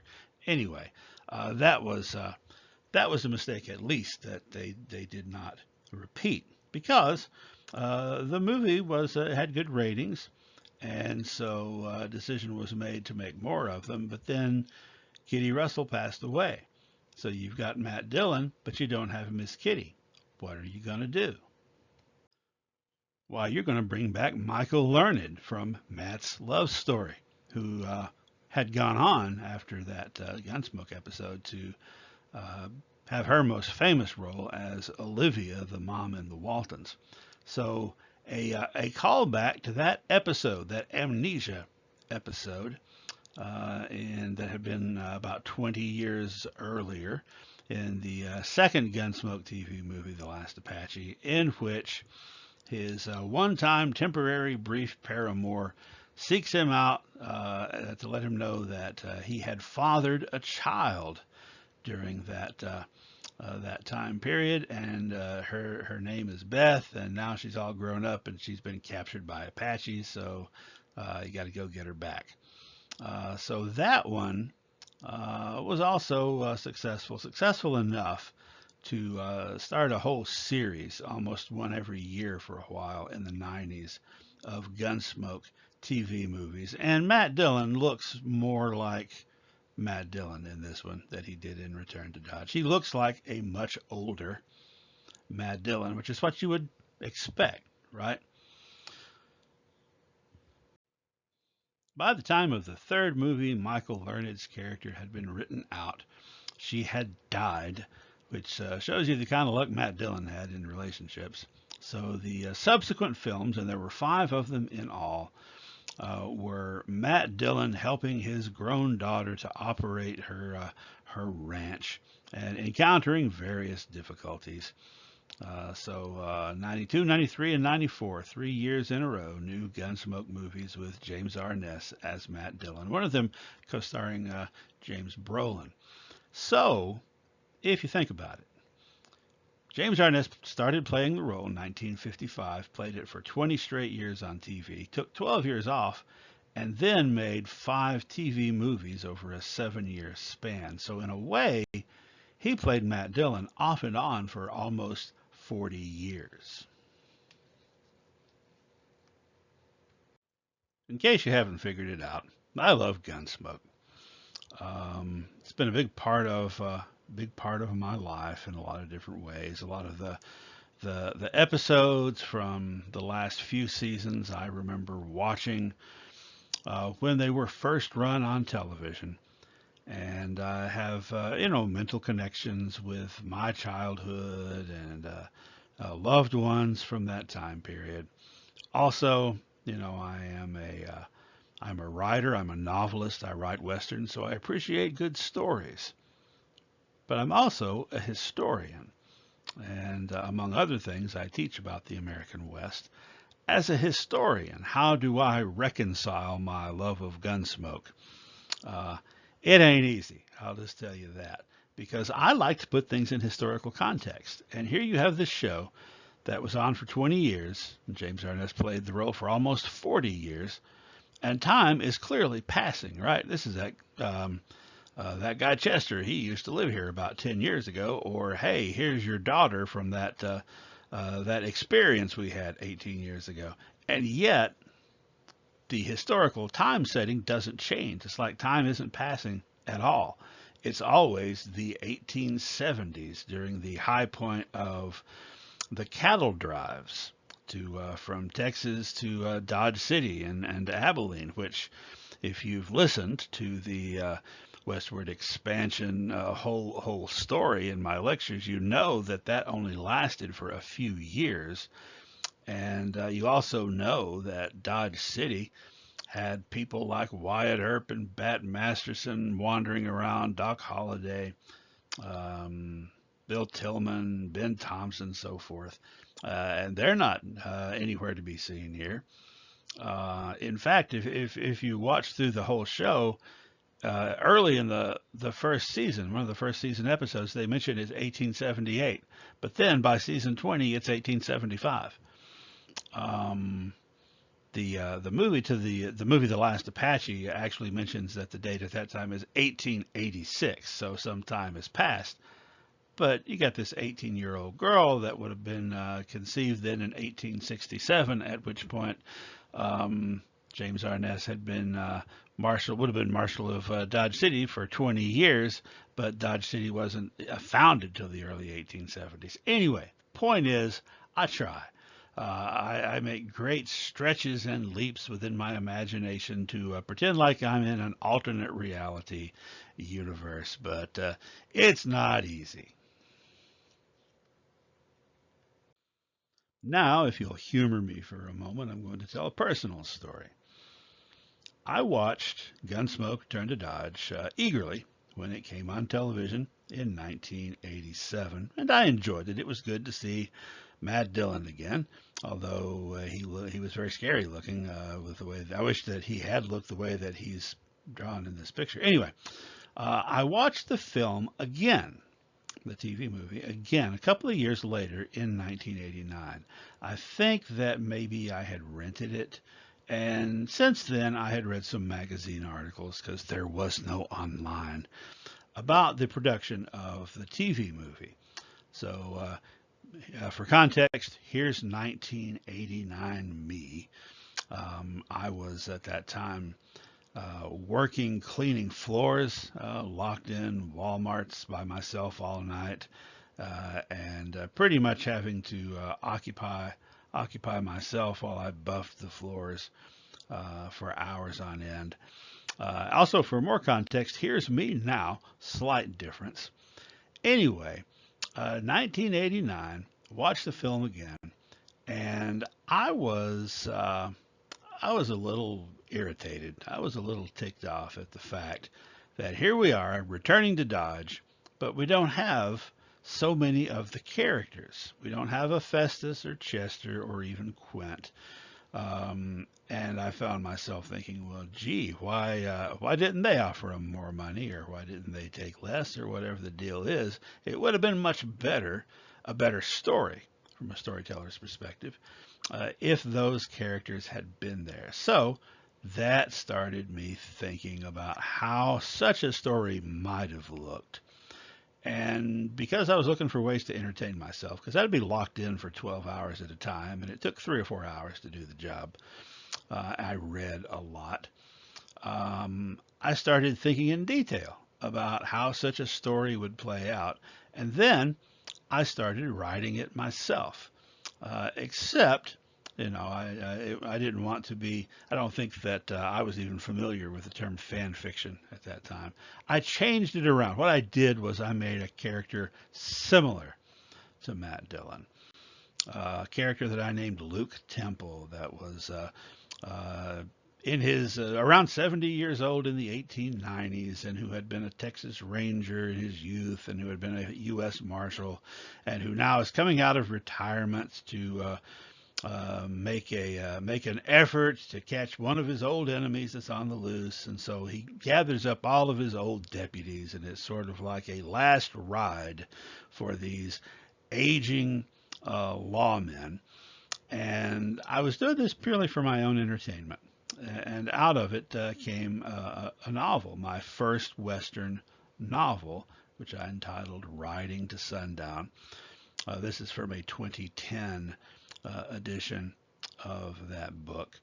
So being ticked off about Gunsmoke TV movie helped lead me to my career as a Western author in a lot of ways. Now, by the way, I wrote this book when I was 21 years old, and followed it up with a couple more pretty soon afterward. And I go back and look at them now, and I'm a little bit embarrassed at the quality of the writing and at some of the stereotypes that I leaned on. But then again, I was just starting, and I was a pretty young guy. And I still have people approach me that have recently discovered this book and some of those other early ones of mine and enjoy them. So anyhow, thanks, Matt Dillon, and thanks, Norman McDonald and John Meston.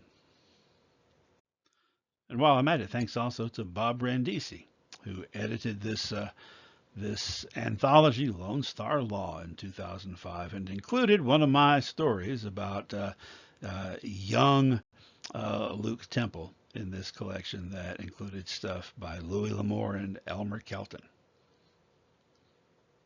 Well, that was quite a digression, wasn't it? I think we've pretty well covered 1955 now.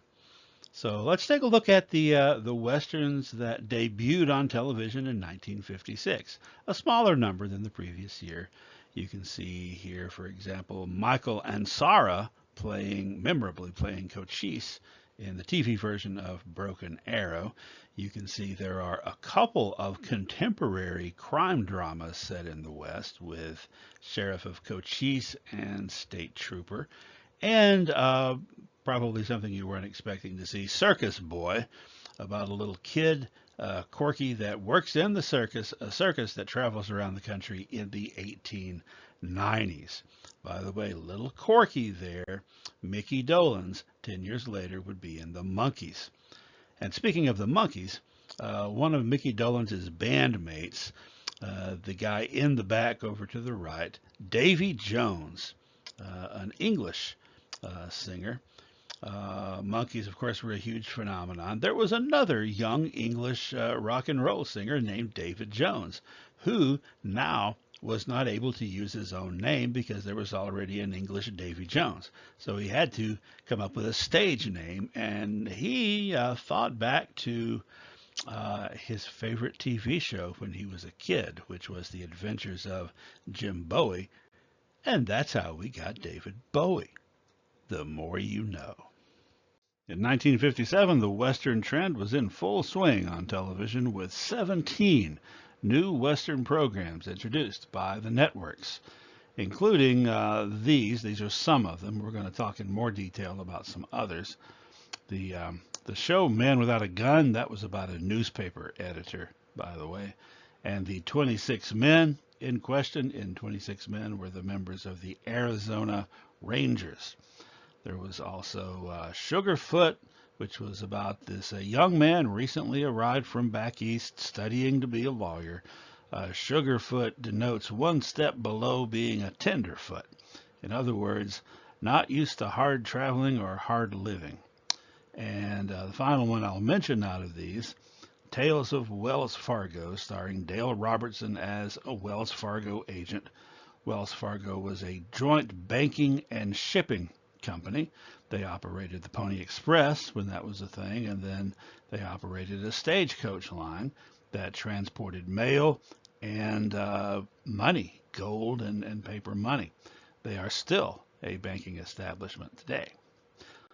Also that year from Walt Disney, you had Zorro, which ran for 2 seasons and starred Guy Williams in the title role. For a lot of people, this is their definitive Zorro because it's the one they grew up with during these 2 years and when it was shown a lot in reruns. Of course, maintaining the tradition of, well established by that time, of not having a Latino actor playing this Latino hero. And Guy Williams, by the way, if he looks vaguely familiar outside the context of Zorro, perhaps you're familiar with the fact that by about a decade after this, he was, sadly, lost in space. Also debuting in 1957, Wagon Train, which would run for 8 years, and for a several-year stretch in the late 50s would be one of the most popular shows on television. It starred Ward Bond and Robert Horton. Ward Bond is, well, that's Bond and Horton there in the photograph on the lower right. Bond is the older guy. He may look familiar to you. You've already seen him several times. He was a character actor that appeared as a supporting actor in several of John Ford's westerns. And then, of course, Robert Horton, the younger guy. And Ward Bond played Major Seth Adams, the wagon master of this wagon train. The wagon train was a large group of covered wagons full of settlers being escorted by Seth Adams and his crew. And they would travel from St. Louis, Missouri to Sacramento, California. And then the settlers would go, and then the crew would come back. Next year, they'd be on their way on another wagon train. So those are the two main guys. You also had Frank McGrath as Charlie Wooster, the cook. He's the guy in the beard. You had Terry Wilson. He's the guy in the upper left as Bill Hawk's assistant wagon master. And for several years, you had Scott Miller as Duke Shannon, who was one of the cowboys that worked on the crew. Process of elimination, he's the guy in the middle row on the right. Okay, so this was the initial crew, and then the whole concept was they're traveling from Missouri to California.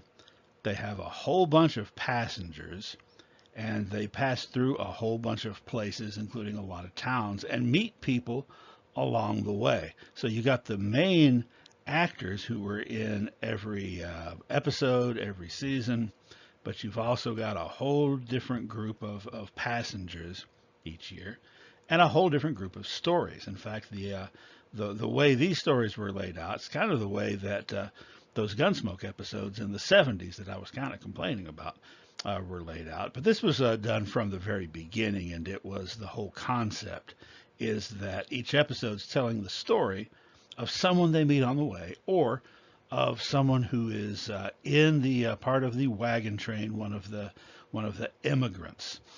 In fact, that concept of the whole thing being on the move and going to new places continually was used as a frame of reference by this guy named Gene Roddenberry when he was pitching an idea to network executives about a starship that traveled through space, and he said it's kind of like Wagon Train to the Stars. Ward Bond, the main star, tragically died of a heart attack about halfway through the fourth season, and he was replaced by John McIntyre as a whole new wagon master named Christopher Hale. And conforming to the standards of the time, nobody mentioned why Ward Bond wasn't around anymore. He just wasn't. Now it's John McIntyre as Christopher Hale. He's the guy in the picture on the left in the upper right, the older guy. Didn't seem to have much of a negative impact on viewership. The first season of Wagon Train, which was the 1957-58 season, it finished number 22 of all the programs of that year so far as ratings. Cracked the top 30 its first year out. And then for the next 3 seasons, seasons 2, 3, and 4, it actually came in second. It was the second most popular show on television all 3 of those years after Gunsmoke. Then, season 4, Ward Bond passed away. Season 5, you have a new wagon master, but didn't seem to slow things down because that was the year the show went from number 2 to leapfrog ahead of Gunsmoke and become the number 1 most highly rated show, not Western, but any show at all, on television. So that was, obviously probably a reason for great celebration and may have been part of what led Robert Horton to believe that he could sort of leverage his popularity in this show into advancing his career beyond just being on a television show. He wanted to be a singer. He wanted to be in musical productions, actually. So he wound up leaving the show after the 5th season.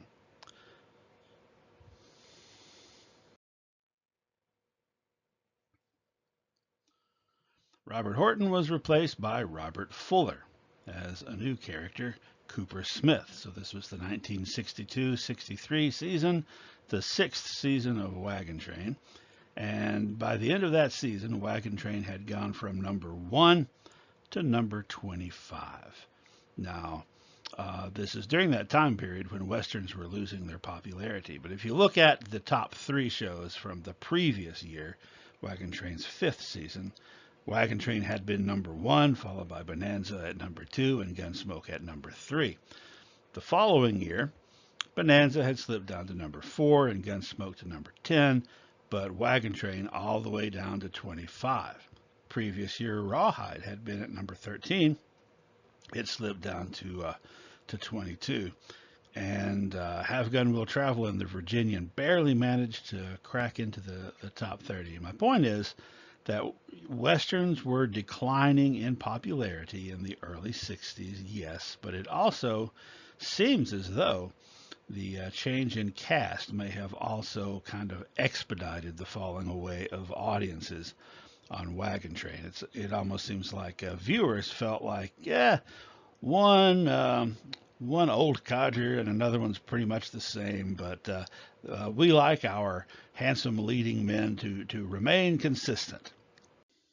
Scott Miller left after the end of the 7th season and was replaced for the 8th season by Michael Burns as Barnaby West, replacing Scott Miller as Junior Cowboy.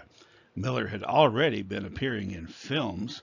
In 1959, he starred on the big screen as Tarzan, the first blonde Tarzan, and would later appear as fake Tarzan on Gilligan's Island.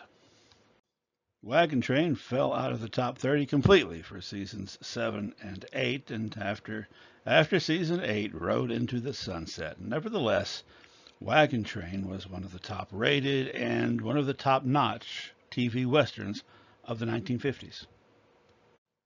Also from the class of 57, Have Gun Will Travel, which ran for 6 seasons and starred Richard Boone.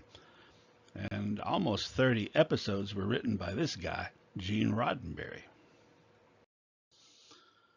Richard Boone starred as a mysterious gunman, a mysterious hired gun, kind of, known only as Paladin, the only hired gunman who hands out business cards. And there's his business card: Have Gun, Will Travel, Wire Paladin, San Francisco. San Francisco being his home base, where he lives in a magnificent hotel and lives a life of luxury as a gentleman of means, as you can see there in the lower photograph. But when he goes out on a job, dresses all in black.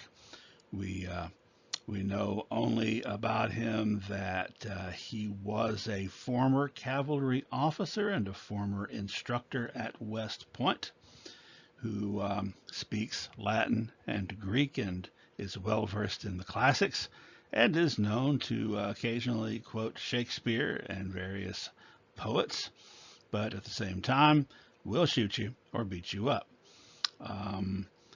When I said he was a hired gun, sort of, he's very selective about which cases he takes, only if he feels like it is a righteous cause, and only charges what the person who needs his help can afford. So if they're very wealthy and he thinks it's a righteous cause, he'll charge them a lot. If they're broke or very poor, he might charge them 50 cents or nothing at all. He's also known for his righteous indignation and for angrily pointing at people and yelling at them for what hypocritical jerks they are, sometimes in a condescending and self-righteous manner, which may be why, I've always identified so strongly with him. We also eventually learned that he's not the first paladin, that he had actually taken on that name after it was passed on to him by a previous gunfighter who had conferred upon him not only the title but the responsibilities that come with it of acting as a paladin, that is to say, a knight without a master, ready to lend his sword to a righteous cause. So, in summary, he is a hired agent that goes by a code name that someone before him had used, that is there available to help people who legitimately need it, and charges them only what they can afford, if anything. In other words, a Western version of this. By the way, I wasn't really kidding when I said that I've always identified with this character, been very fond of this character. When I was a kid, watching reruns of this show from 20 years before, I was impressed that there could be a Western hero that is also eloquent and articulate and well read, and I just thought that was cool. I also like the idea of being ready to lend your sword to a righteous cause. So the chess piece here of the knight was actually my first tattoo on my right bicep. In one episode, Paladin explained why he used the knight as his symbol, beyond just the obvious inference that a paladin is a kind of knight, but that the chess knight is the only piece on the board that can move over obstacles in front of it and that can change direction in mid-move. The final 1957 Western to discuss is Maverick, which was also very popular, ran for 5 seasons, and starred James Garner as Brett Maverick. Initially, the show was only about Brett Maverick, but within a few episodes they had added his brother, Bart Maverick, played by Jack Kelly. So the two Maverick brothers were professional gamblers in the Old West, originally from Louisiana. And if that seems like an odd choice of origin, don't forget that Louisiana borders East Texas. Anyhow, whether you're talking about Brett or Bart, Maverick was a different kind of Western hero.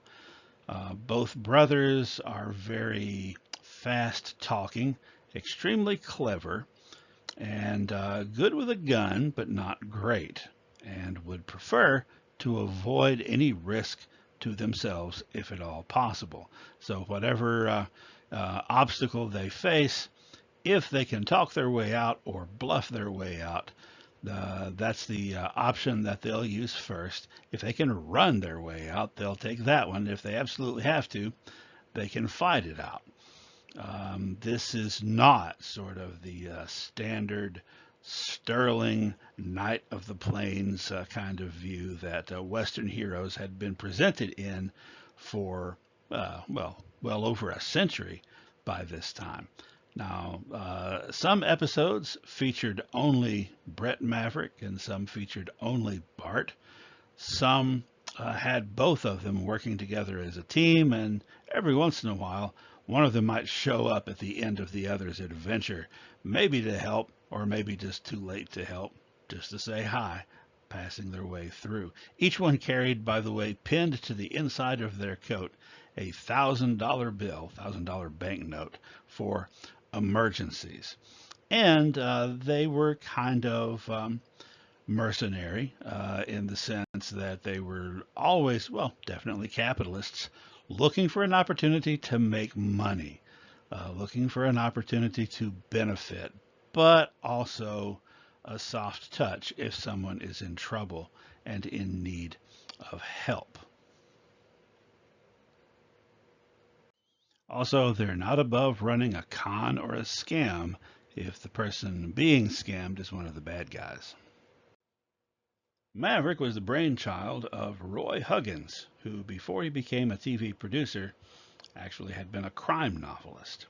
The first few episodes were directed by this other guy, Bud Bodeker, whom you may remember from our discussion about the golden age of Hollywood.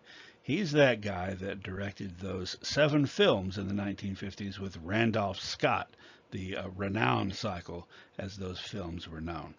Well, Huggins and Bodeker did not get along. There were sparks between them because Bodeker just wasn't conforming to Huggins' vision of what this main character, or these two main characters really, uh, what they were supposed to be all about. And Bodeker kept presenting them like, well, presenting Brett Maverick, he never did any with Bart, presenting him as a standard, conventional, traditional cowboy hero that was very serious and that was very quick to jump in and fight the good fight and take on the bad guys courageously, which is what you expect from a cowboy hero, but is not what Roy Huggins expected from his hero. And so Bodeker got fired after just a few episodes. And I think that Bodeker was a fine director, and I think that those films he did with Randolph Scott were outstanding. But I'm glad he got fired from Maverick because what set this show apart from anything that had come before it, other than maybe, some of those Bob Hope comedy westerns, is the fact that the hero is so unconventional. Now, sometimes, even without Bodeker, sometimes the stories were very serious and straightforward, but there was also a lot of light-hearted approach taken to the show and a lot of humor.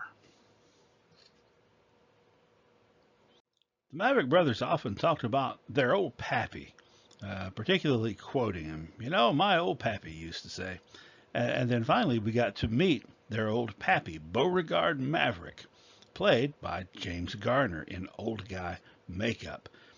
Beauregard Maverick was an irascible con artist from Louisiana. And in one episode, we also got to meet Beauregard's brother, Bentley, played by Jack Kelly in old guy makeup. But we got to interact with old Pappy Beauregard several times over the course of the series. James Garner left the show after 3 seasons because, well, he was in the process of becoming a huge movie star.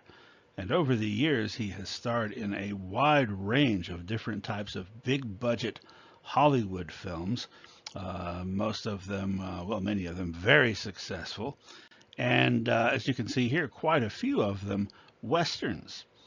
Then, in 1974, he teamed up again with Roy Huggins, the creator of Maverick, to create a new TV show, The Rockford Files, in which he played a private detective named Jim Rockford, living in modern-day California, who happened to be an ex-convict and therefore not legally allowed to carry a gun. So he had to solve his crimes without resorting to gunplay. He had to rely on his charm and his wit and his ability to fool people. In other words, Brett Maverick as a modern-day detective. The Maverick series continued on without Brett Maverick or James Garner for another 2 seasons. How did they do that? Well, they introduced 2 Maverick cousins to interact with Bart Maverick, played by Jack Kelly. You had Robert Colbert as Brent Maverick, and you had future James Bond, Roger Moore, as their English cousin, Bo Maverick. And just like before, they would sort of alternate. Any given episode might have one of these guys in it, or a combination. Garner and Kelly suited up again as the Maverick Brothers in 1978, 20 years later, in a TV movie called The New Maverick, in which they are there in support of their nephew, Ben Maverick, who I believe is supposed to be the son of Brent, their cousin, which this was set up as a pilot for a TV series, Young Maverick, which is kind of ironic considering that the actor was older than they had been when they played the character, but he's younger than they were then. Anyhow, Brett Maverick slash James Garner showed up just in the first scene, I think, of episode 1 of this. And then young Ben Maverick was on his own and only lasted a few episodes. However, Garner suited up yet again in 1981 for his own new TV series. Now, this was after the end of the Rockford Files, right after the end of it. And so this is the return of Brett Maverick in a show called Brett Maverick. Unlike previous iterations, he is now settled down and living in one town, because you have to have a supporting cast.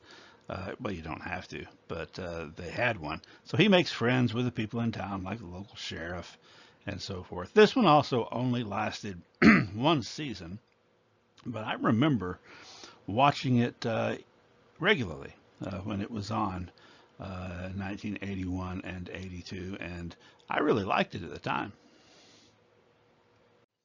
In 1994, Maverick came to the big screen, and James Garner was in it, but not as Brett Maverick. He played Marshall Zane Cooper. Brett Maverick was played by Mel Gibson. So in the storyline, Brett Maverick, Mel Gibson, is trying to make his way to a major poker tournament, and various things stand in his way. Along the way, he meets Annabelle Bransford, played by Jodie Foster, who is essentially a con artist herself. And then the two of them, accompanied at times and sometimes threatened by Marshall Zane Cooper, make it to the big steamboat for the big poker tournament. And it turns out, spoiler alert, I guess since it's been 30 years, it's okay to have some spoilers here. Turns out that Marshall Zane Cooper is a disguise, and that actually James Garner is Brett Maverick's old pappy, and the two of them are running a scam.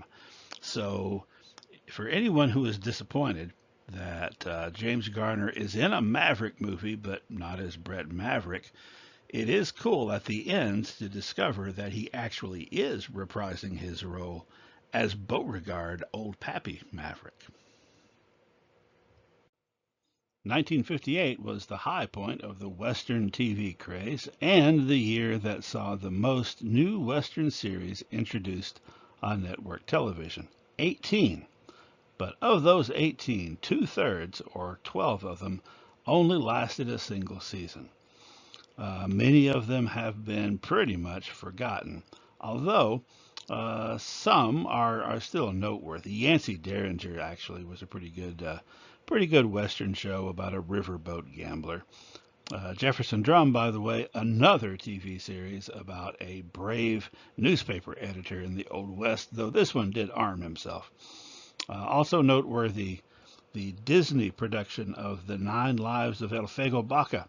El Fego Baca being one of the most noteworthy actual historical Latino figures in the history of the American West. So, of course, they did not have a Latino play that character. Here are some of the 1958 entries that had a little more staying power. Rory Calhoun as the Texan. We talked about Calhoun and this series a little bit last time. Also, John Russell as Marshal Dan Troop, lawman. And Peter Brown as his loyal deputy Johnny McKay. That one lasted for 4 seasons. The Texan lasted for 2. Bat Masterson with Gene Barry as the famous sheriff of Ford County in his dandy best, which lasted 3 seasons, but it feels like it lasted longer. It had a pretty high impact, I think, for a show that had such a short run. And finally, Ty Hardin as Bronco Lane, which ran for 4 seasons, and it alternated with Cheyenne and Sugarfoot. So Bat Masterson by Gene Barry, the portrayal by Gene Barry, has kind of become the ultimate Bat Masterson experience, I guess, that most people think of when they think of Bat Masterson. At least people of a certain age, and then people below a certain age don't think about Bat Masterson. Another 1958 show that had a huge impact for having such a short run, also 3 seasons, was Wanted Dead or Alive, starring Steve McQueen as Josh Randall, bounty hunter. Josh Randall was sort of a likable and affable anti-hero who, instead of using a 6-gun, used a mare's leg, which is a sawed-off Winchester. And this was hugely popular, made Steve McQueen a household name, and that's why it was so short-lived, because he left the show to become a huge movie star. Steve McQueen became known as the King of Cool, and this is where most people got their first exposure to him. After he left the show, he went right into big budget Hollywood films, which he'd already actually appeared in some, but big budget westerns with the Magnificent Seven that we'll be talking about soon. By the way, almost 30 years later, in 1956, Wanted Dead or Alive made it to the big screen, but not with Steve McQueen, who had been deceased for 6 years at that time, and not as a Western. It was set in 1986, and it starred Rutger Hauer as a descendant of Josh Randall named Nick Randall, who is keeping alive the family bounty hunting business. No explanation is given why someone named Nick Randall and descended from Josh Randall from the previous century had a Dutch accent. Our final member of the class of 58, The Rifleman, which debuted in 1958 and ran for 5 seasons. It starred Chuck Connors as Lucas McCain, single dad, along with his son Mark, played by little Johnny Crawford. McCain was a rancher that lived on the outskirts of the fictional town of North Fork, New Mexico Territory. The only other major character in the cast was Paul Fix as Town Marshal Micah Torrance, a recovering alcoholic who leaned heavily, no pun intended, on Lucas McCain to help him keep the peace. So Josh Randall had his mare's legs sawed off Winchester. Lucas McCain had a non-sawed-off, full-size Winchester, but with some adjustments, including this really large, almost D-shaped lever attached to the trigger guard, which he could fire in rapid succession by spinning it around in his hand and cocking it that way. For reference, this is what a normal 92 Winchester looks like. And that is the model that he was using, which is ironic, or odd, not really ironic, because the show was set first season in 1881. But hey, what are you going to do? Anyhow, this is a regular looking 1892 Winchester, and just in case you're unfamiliar with this type of thing, and this is how it works. You cock it by working that lever. Don't go get one and try to spin it around in your hand like Chuck Connors, because it was specially augmented to be able to work that way without even firing the trigger. All right, as mentioned, Chuck Connors starring as Lucas McCain. The character of Lucas McCain was a Union Civil War veteran, former cavalry officer from an Indiana regiment originally, who had been living in Oklahoma Territory, and his wife passed away, I think, when their son was 5, if I remember correctly. And now they're starting fresh in a whole new territory. Now, Chuck Connors had been a professional athlete before becoming an actor, In fact, he played for 2 seasons for the Boston Celtics, starting in 1946, which, by the way, the Boston Celtics started in 1946. So that means that Chuck Connors was on the very first roster of the Boston Celtics. He also is noteworthy in being the very first person to. Now, Chuck Connors had been a professional athlete before becoming an actor. In fact, he played for 2 seasons for the Boston Celtics, starting in 1946, which, by the way, the Boston Celtics started in 1946. So that means that Chuck Connors was on the very first roster of the Boston Celtics. He also is noteworthy in being the very first person to smash a glass backboard while doing a slam dunk. And after playing for a couple of years in the NBA, he then played a couple of seasons in Major League Baseball, playing for the Dodgers. He was from Brooklyn originally. He was the son of Irish. Well, his parents weren't Irish immigrants per se. They immigrated from Canada, but their ancestors had immigrated from Ireland. Anyway, he had his own baseball card and everything. A very interesting thing about The Rifleman, it had Rat Pack member Sammy Davis Jr. as a guest star, not once, but twice, as two different gunfighter characters.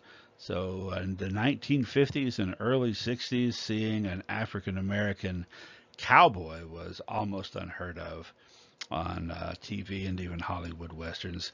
Seeing a very competent and skillful black gunfighter was unheard of completely.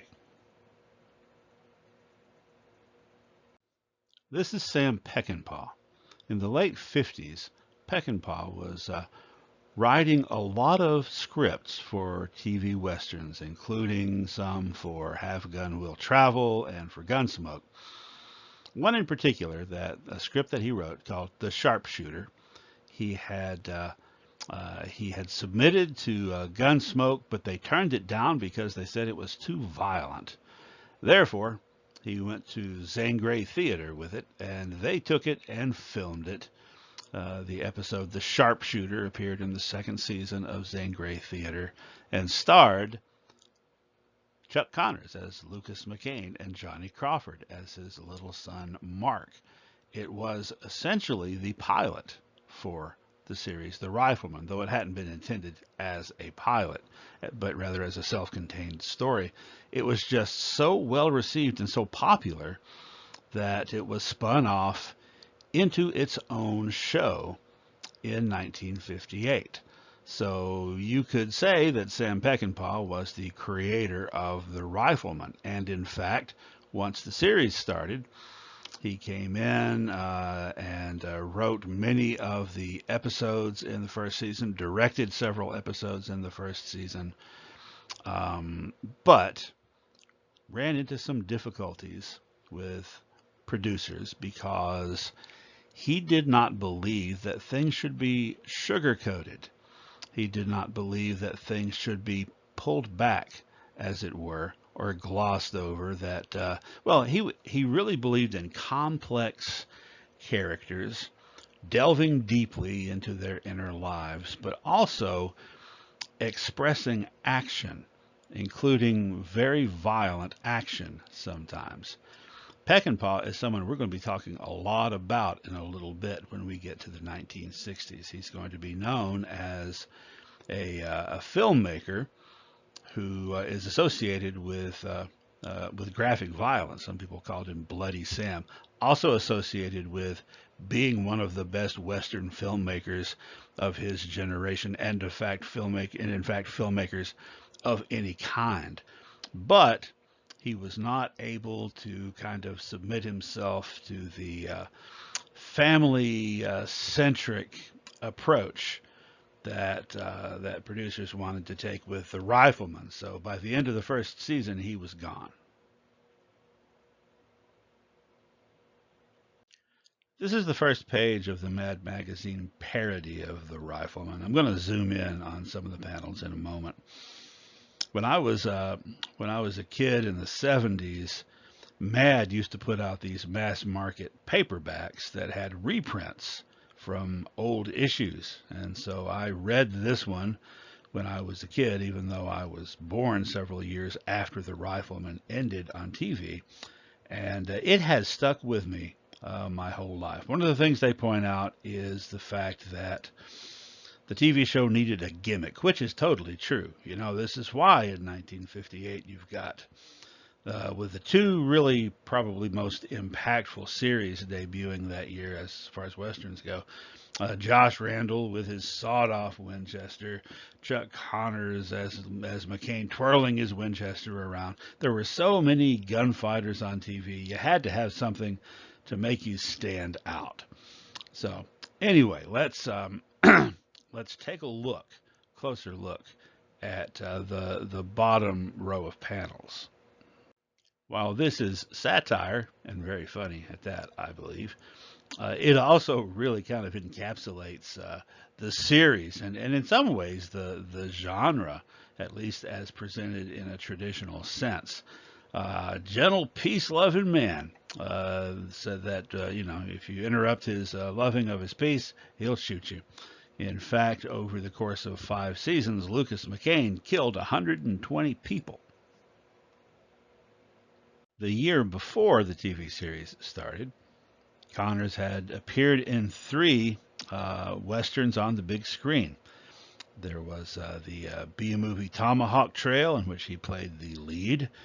Then he was a supporting actor in Rory Calhoun's B-movie The Hired Gun. And he was a supporting actor in the much bigger budget Walt Disney film Old Yeller. In 1958, released the same year that The Rifleman started, he played a villainous turn in the Gregory Peck Western The Big Country. 1962, near the end of The Rifleman's run, he played the title role in Geronimo.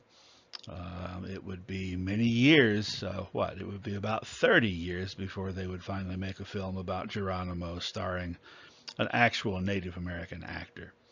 Anyway, he was in several B movies after The Rifleman ended, so far as Westerns go, and also spaghetti Westerns, including Kill Them All and Come Back Alone, made in Italy.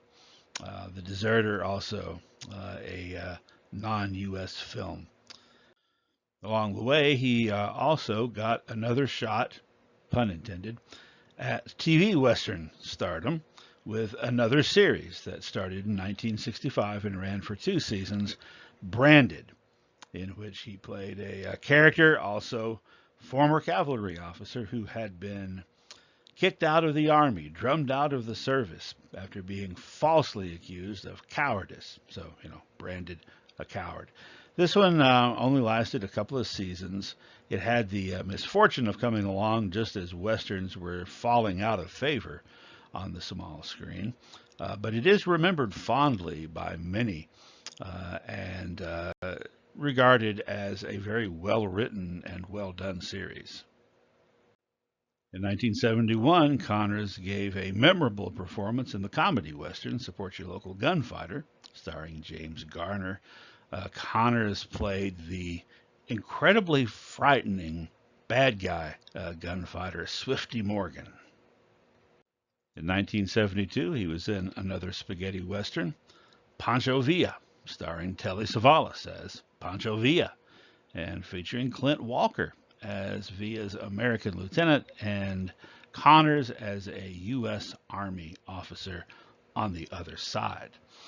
That would be his last Western for a long time.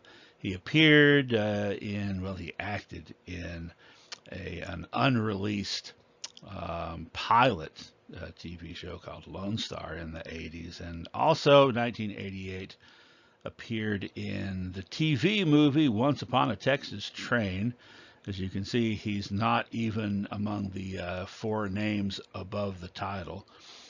This one was about Willie Nelson as an old outlaw putting his gang together, and Richard Widmark as an aging lawman chasing after him, and Chuck Connors played one of his member of his posse, and Angie Dickinson was in this one as well. Finally, some interesting information about Johnny Crawford, who played Mark McCain, and before the Rifleman, Johnny Crawford had been one of the Mouseketeers on the Mickey Mouse Club. Anyway, in 2019, 73-year-old Johnny Crawford played Western actor Will S. Hart in a movie called Bill Tillman and the Outlaws. This image is on the right is the cover of the paperback novelization of that film by my friend Brent Towns. That was a pretty cool gig that he got there.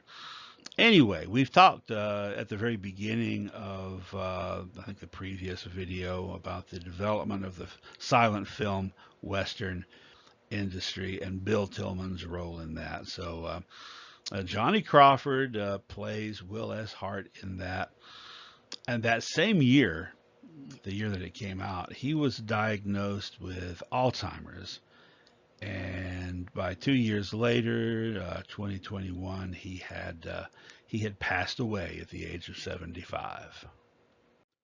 In 1959, there were not quite as many new westerns on television as there had been the previous 2 seasons, but there were still quite a few. So, like before, we'll at least take a look at them, and we'll start with the ones that only lasted 1 season. And here they are, including Johnny Ringo, in which the infamous gunfighter goes straight and becomes a marshal. The Alaskans, about the Klondike Gold Rush, starring Roger Moore, shortly before he joined the cast of Maverick.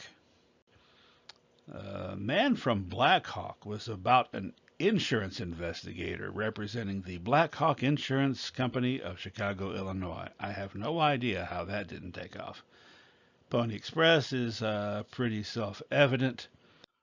Wichita Town, starring Hollywood star Joel McCrea, star of many westerns on the big screen, and at this point, he had already had his own radio program as well. So by this point, he has done everything except be in Buffalo Bill's Wild West show, essentially. Hotel de Paris, starring Earl Holliman, as yet another reformed gunfighter turned marshal, except this time he has also become part owner in a hotel with 2 French ladies.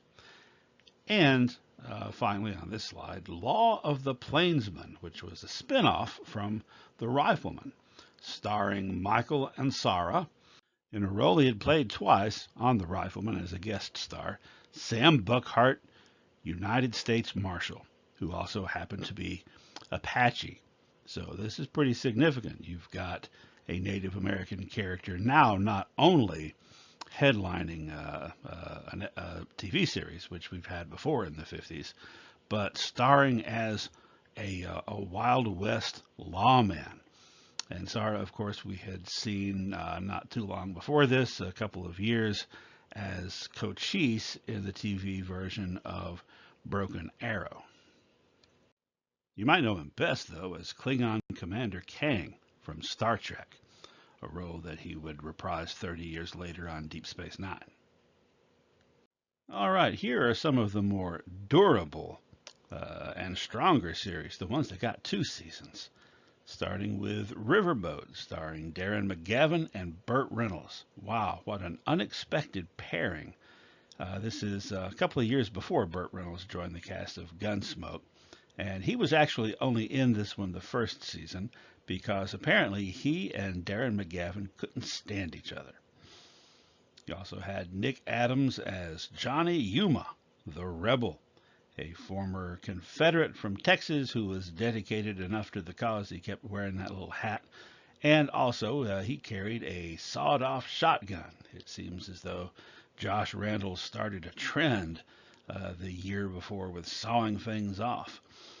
In fact, you also had Shotgun Slade, who technically, I guess, had a shotgun. He actually carried what's called an over-under, which means that the top barrel was a shotgun, the bottom barrel was a rifle. So neither of these gimmicks was enough to breathe life into these series longer than 2 years. Although I heard people talking about Johnny Yuma, the Rebel, people older than me for many years afterwards. So it did make a bit of an impact. There was also Black Saddle, which starred Peter Breck, who would later be one of the stars of The Big Valley, as a former gunfighter that is now studying to be a lawyer. And if you know your actual Wild West history and you know about John Wesley Hardin, you know that's not so much of a stretch. Finally, you had the deputy. Now, Alan Case played the deputy in the title, but he wasn't actually the star of the show, even though he probably had more speaking parts. The big draw was the guy that played his boss, the marshal, Henry Fonda. Much like his pal Jimmy Stewart, and I don't know if he was pals with Joel McRae or not, but he was tempted to come to the small screen for a couple of years.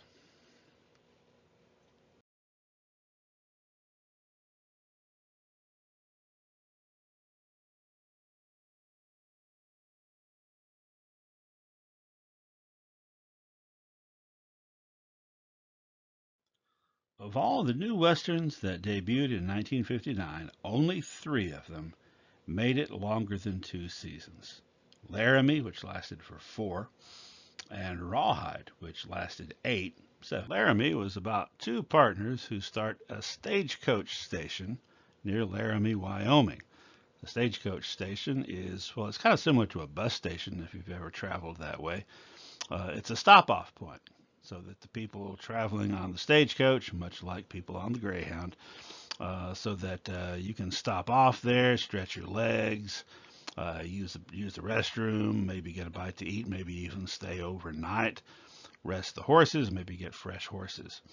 So the partners are Slim Sherman, played by John Smith, and Jess Harper, played by Robert Fuller. Slim is the older and wiser of the partners. Jess is kind of an impulsive younger guy from Texas.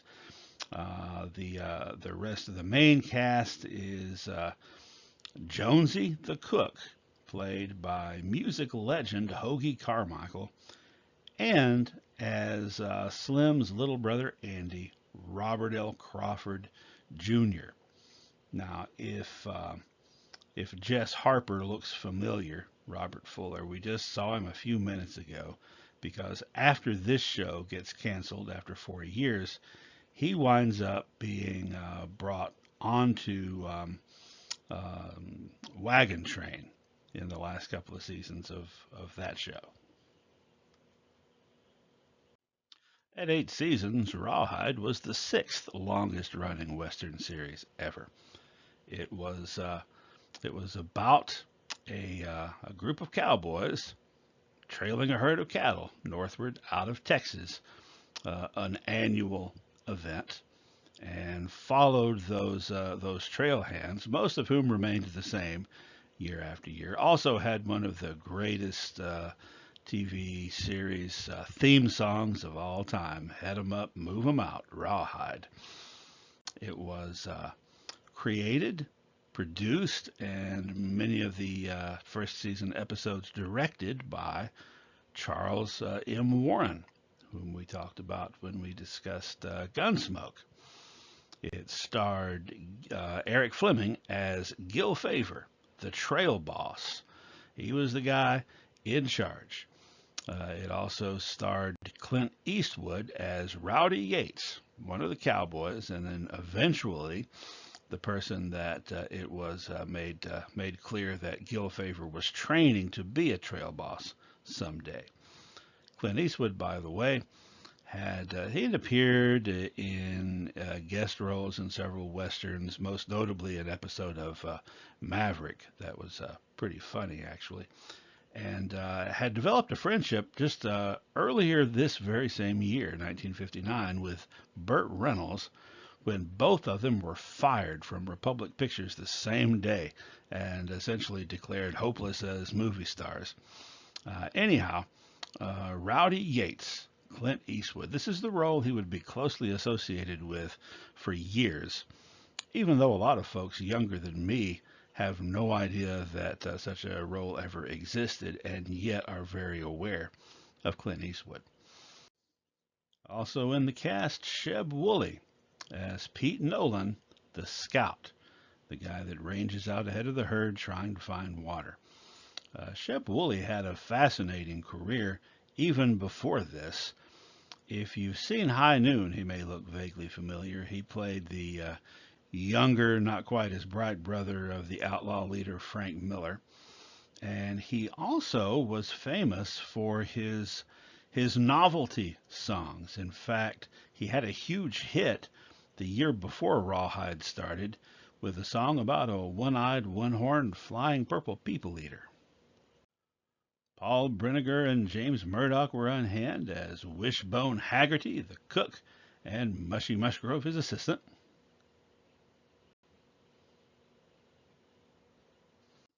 And rounding out the cast, you had Steve Rains and Rocky Shahan as a couple of the cowboys, Jim Quince and Joe Scarlett.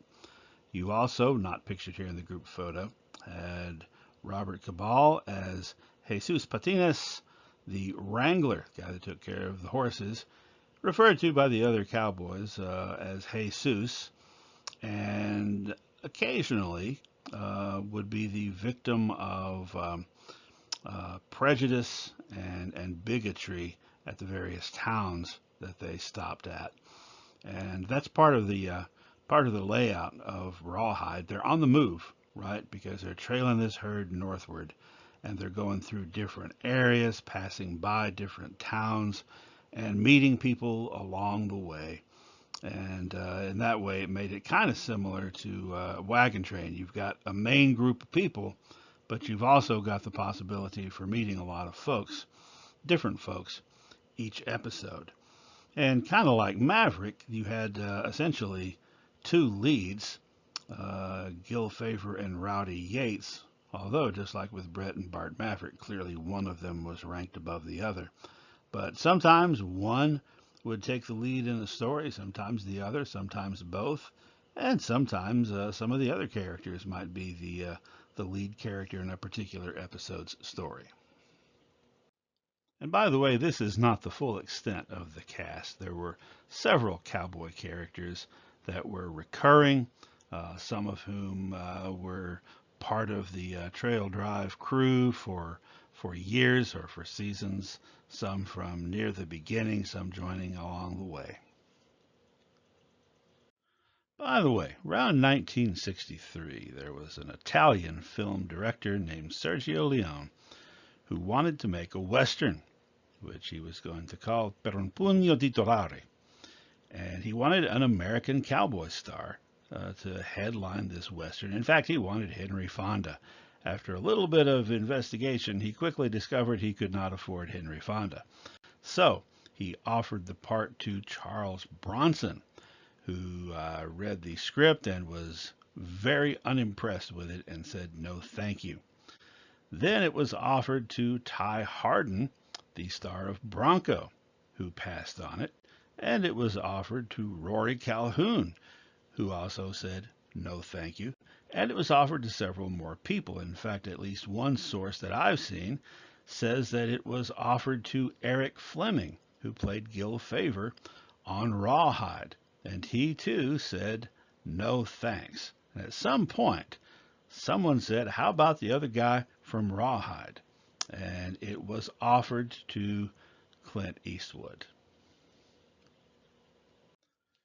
And that's how Clint Eastwood became the man with no name in Sergio Leone's A Fistful of Dollars.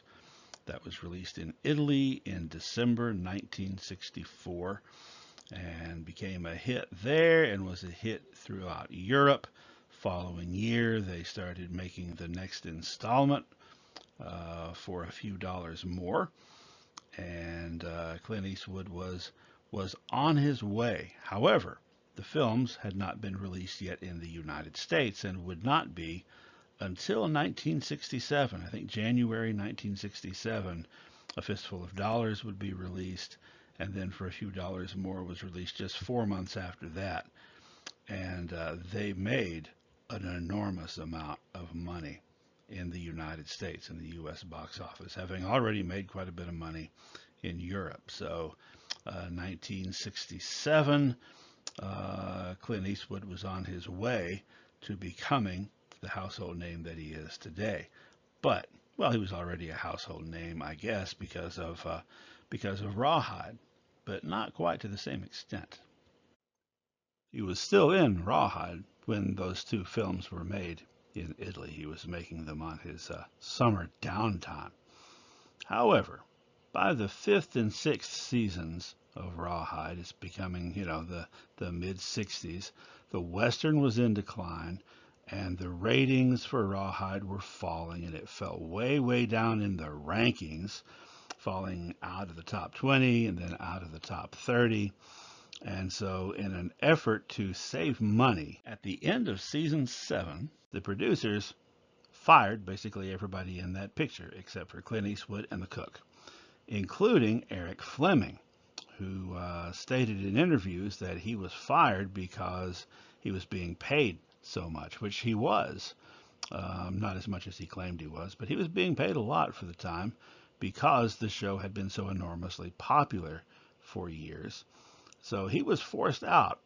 Then at the beginning of the 8th season, Clint Eastwood's Rowdy Yates is now the trail boss, and there's a whole new group of cowboys, although you got the same cook. And basically the scenario was it's sometime later, and Rowdy Yates has moved on and become a trail boss on his own, which didn't really stick with viewers. Now remember, those two films that he made, the Fistful of Dollars, For a Few Dollars More, they had not been released in the U.S. yet. They were doing great at that time in Italy, but they were not in the United States. So a lot of fans of Rawhide were very fond of the character of Gil Favor, played by Eric Fleming. Plus, there's the fact that the show's ratings were on a downward trajectory anyway, and basically they just went into the cellar in that 8th season. So halfway through the season, in December of 1965, the plug was pulled and the network canceled the show. So Clint Eastwood joined Eric Fleming in being out of a job, although the situations were not quite the same, because the show was canceled in December 1965, but by 2 years after that, the first two Sergio Leone movies had been released in the United States and made tens of millions of dollars, and Clint Eastwood was already working on The Good, the Bad, and the Ugly. And we won't go into any more detail about what happened next with Clint Eastwood and his movie career, because we'll cover that when we get to the Hollywood films of the 60s before very long.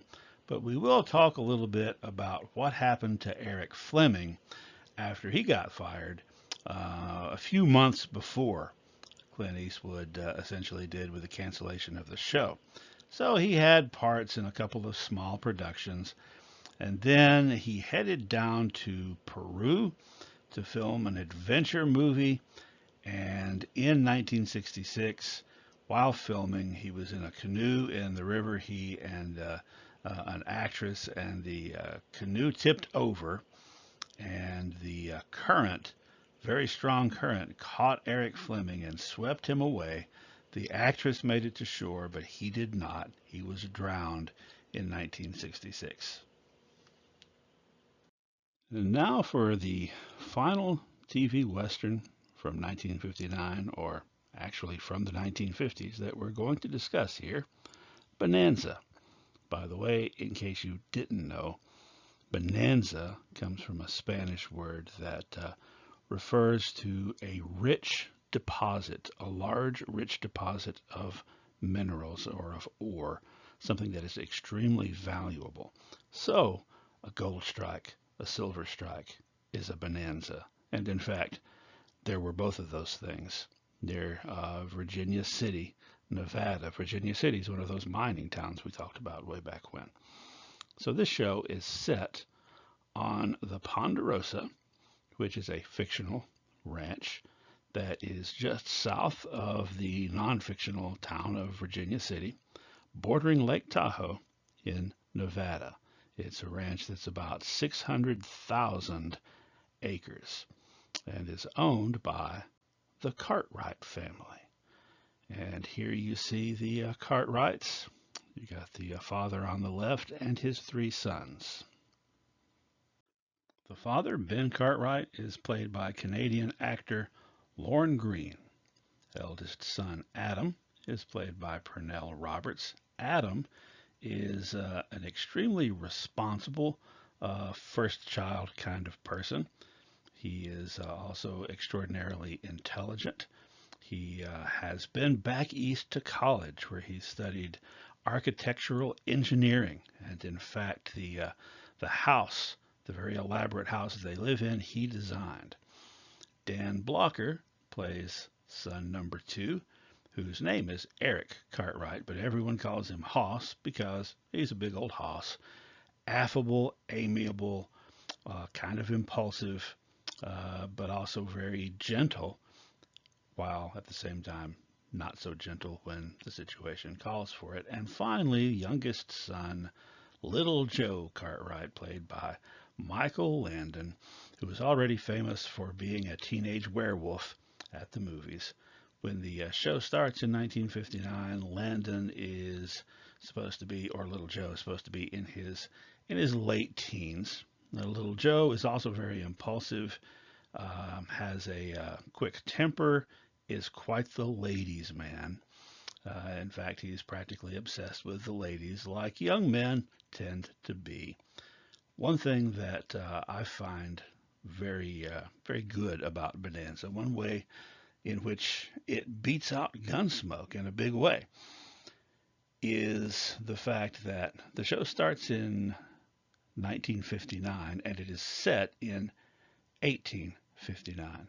And each year that passes in real life on the show, a year passes in the lives of the Cartwrights, so that you can always tell what year it's supposed to be. If it's 1966, then in the show it's 1866.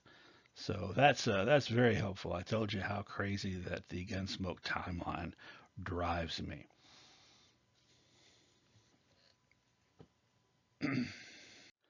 Each of those three sons has a different mother. Ben Cartwright's been married 3 times and had a child with each wife, and each wife died. So bad luck for Ben Cartwright. And it kind of runs in the family, because over the course of the show, whenever one of the sons starts getting interested in a young lady, you can almost bet that lady's about to die, or something bad's going to happen. Anyway, let's talk a little bit about Ben Cartwright's background and his first wife. So Ben is supposed to be from New England. I don't think they ever specify the state. I'm guessing probably Massachusetts. And he was a seagoing man. In fact, he was the captain of a merchant vessel. He had previously been first mate on that merchant vessel, and the guy who was his captain, whose name was Stoddard, acquired a bunch more ships and a large business, and Ben Cartwright wound up marrying his daughter, Elizabeth. So Ben Cartwright, sea captain, married to Elizabeth Stoddard. She gets pregnant and dies in childbirth, dies giving birth to Adam. His old life too painful for him with his wife gone. Ben takes his young son and just starts drifting west, moving frequently, trying to escape the memories of his past, until finally in Illinois he meets a Swedish immigrant named Inger, and they fall in love and get married. And she has a son whom they name Eric, but winds up being called Hoss because he's a big old fella. And she survives the childbirth, and they join a wagon train headed west, and when little Hoss was only a few weeks old. They were attacked by Indians and Inger is killed. Wife number three, Marie, is a French Creole lady from New Orleans who becomes the mother of little Joe. And by golly, she actually hangs around for a little while. She manages to make it until her son is 5 years old, which would make her also probably the closest thing to a mother the other boys have had. Until when he's 5, she gets killed in a horse riding accident. And then Ben decides maybe it's not such a good idea to get married anymore. So you have Ben Cartwright and his 3 grown sons living on the Ponderosa, and also living with him in the house is their cook, a Chinese immigrant named Hop Sing, played by Victor Sen Young. Hop Sing, and you can probably tell this even if you've never seen the show, is kind of problematic. On the one hand, a very loyal employee, a member of the family practically, and someone who has a lot of presence and charm, and also an opportunity for an Asian American to have an acting job. But on the other hand, oh my gosh, the stereotypes are so rife. It's really no different than most portrayals of Asians and Asian Americans at the time, but still, it is very cringe-worthy. It's reminiscent of the other Chinese servant character from Have Gun Will Travel, who is the bellhop at the luxury hotel in San Francisco where Paladin lives, whose name we learn eventually is Kim Chong, but who is referred to by everybody as Hey Boy, played by Kam Tong or Kam Tong. Um, Also, the heavy accents, the broken English. Although Hey Boy, despite the indignity of the name, does get a little more, I think, dignified exposure than Hop Sing does. And there are several episodes that focus on mistreatment of Chinese immigrants there in San Francisco, but it is still very discomforting. By the way, there was also a young lady at the hotel who was Kim Chong's girlfriend, who's known as Hey Girl.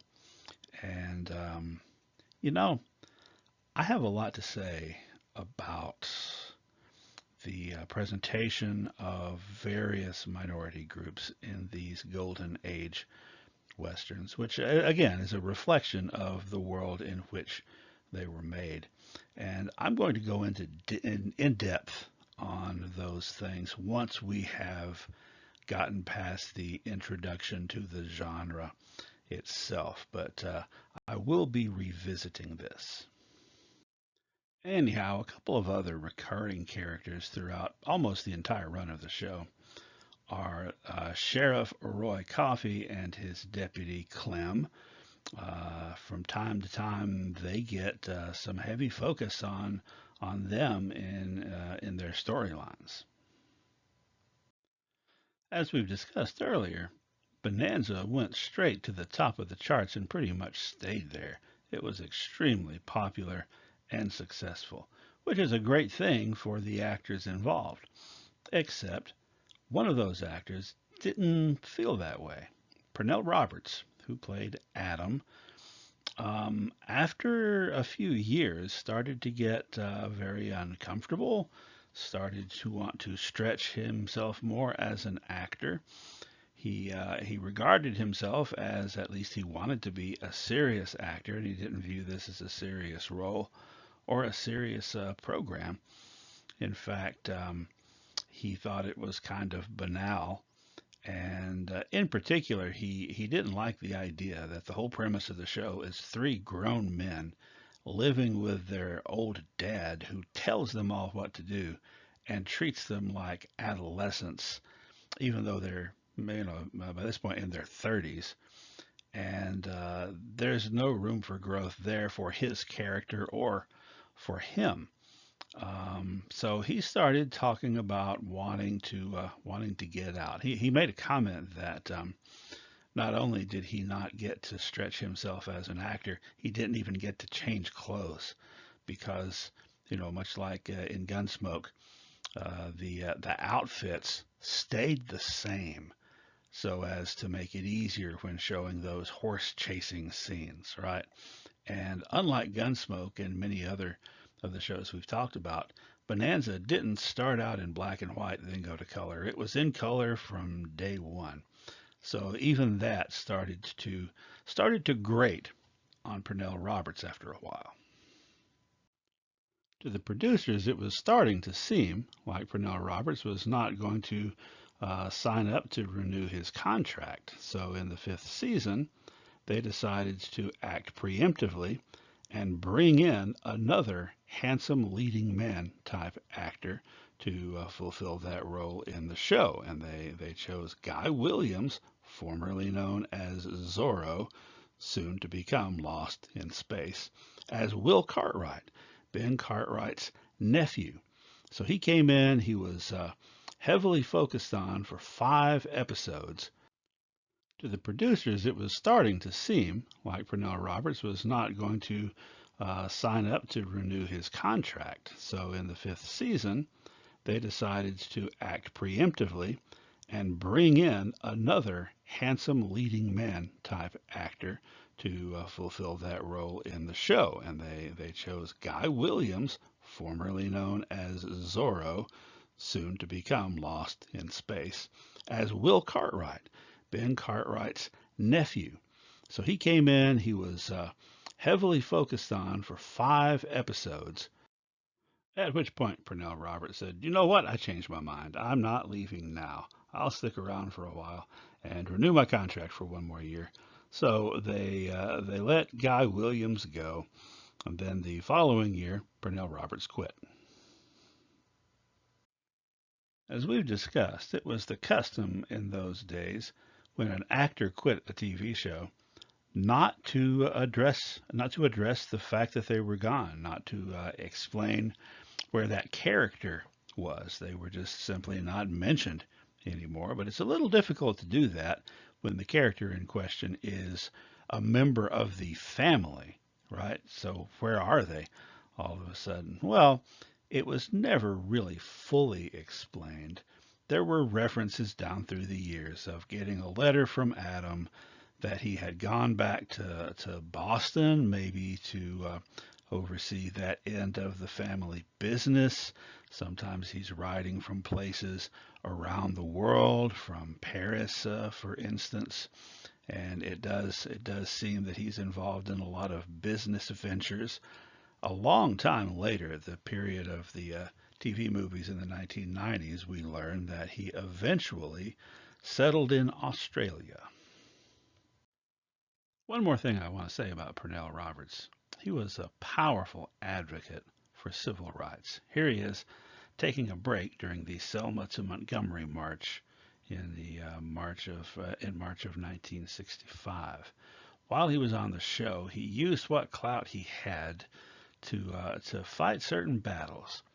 For example, he vigorously opposed the practice of using white actors to play non-white characters and worked to put a stop to that on Bonanza.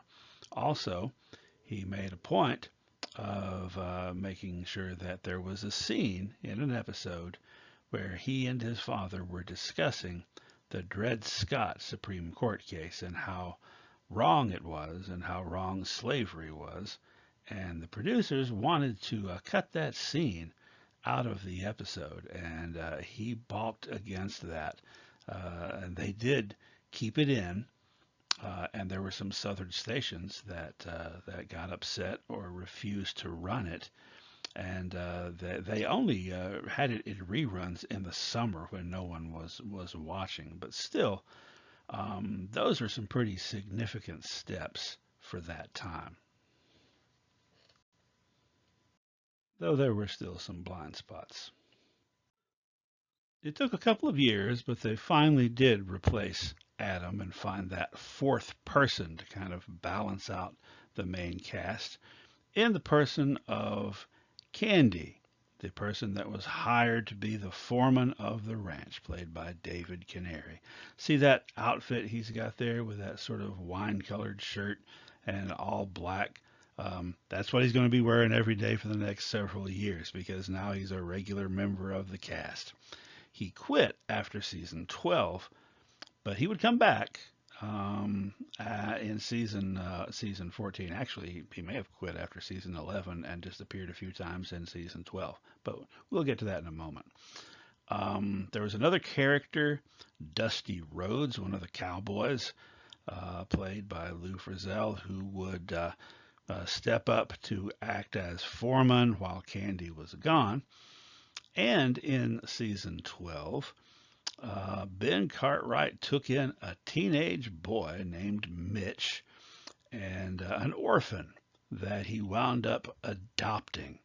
So, once I don't know if you've ever noticed this before or not, when a TV show starts to decline, they have a kid or adopt a kid and bring something totally new, someone new into the family, and then make that a focus to try to generate some more energy and more ideas. So that was the role of Jamie Hunter, who became Jamie Hunter Cartwright.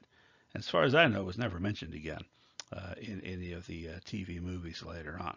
Then in the final season, Ben Cartwright took in another troubled young man. Tim Matheson was the actor. He's been in a lot of stuff, playing Griff King, who had been in prison for attempted murder for almost killing his abusive stepfather. Ben Cartwright feels for him and offers to take him in and be responsible for him and teach him how to be a responsible young man. So here is a case of 14 years in, them needing another Little Joe-like young man that could be that could perhaps make the girls swoon, which is what Michael Landon did. But at this point, Michael Landon was pushing 40. It was too little too late, though, because this was the final season.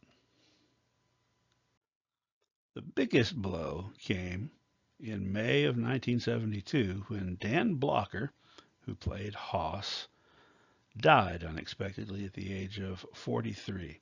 He had gone into the hospital to have gallbladder surgery and had an embolism, a blood clot that killed him. So this was a shock, and it was a huge blow. This memorial, by the way, you'll see it's dated May of 73. That's because it was put in place 1 year after he had died. And what a lovely sentiment that it expresses. This was during the right after the end of the 13th season. So all those changes that were made in season 14, those were to try to get the ratings back up because a lot of people just didn't tune in if there was no Hoss. And this is also why Candy came back, why they enticed him to come back. And it turns out that Hoss, Dan Blocker, was the glue that held it all together. His empathy, his gentle nature, and his charm made this seem like a loving family. And it turns out that Bonanza could survive the loss of Adam. In fact, there were more years without Adam than there were with him, but they could not survive the loss of Hoss. So after that 14th season, the show finally breathed its last. Although still, like I said, it was the second longest running TV Western ever after Gunsmoke. And it has something else in common with Gunsmoke. It was revisited in TV movies in the late 80s and 90s. However, Gunsmoke had the advantage that even though a lot of the supporting cast who were still alive didn't want to participate in those TV movies, they still had the main star of the show, the guy who played Matt Dillon, to be in those movies. With Bonanza, there was a bit of a different issue. You know, Haas was dead. Well, Dan Blocker was dead. Pernell Roberts wanted nothing whatsoever to do with Bonanza ever again. And Michael Landon had gone on to even more success after Bonanza with a long run on Little House on the Prairie. And in 1988, when this first Bonanza TV movie came out, he was in the 5th season of another very successful show, Highway to Heaven. So Bonanza, The Next Generation, was intended to be kind of like that New Maverick TV movie, intended to be a pilot for a TV series, and Michael Landon wasn't interested in that. However, Lorne Greene was interested in coming back, and so a script was written with the idea of Lorne Greene reprising his role as Ben Cartwright, and 1 month before filming was supposed to start, he died. So, back to the drawing board. We're going to look briefly at each of these. They focus on not the sons of Ben Cartwright, but the grandchildren, in most cases grandsons, of Ben Cartwright.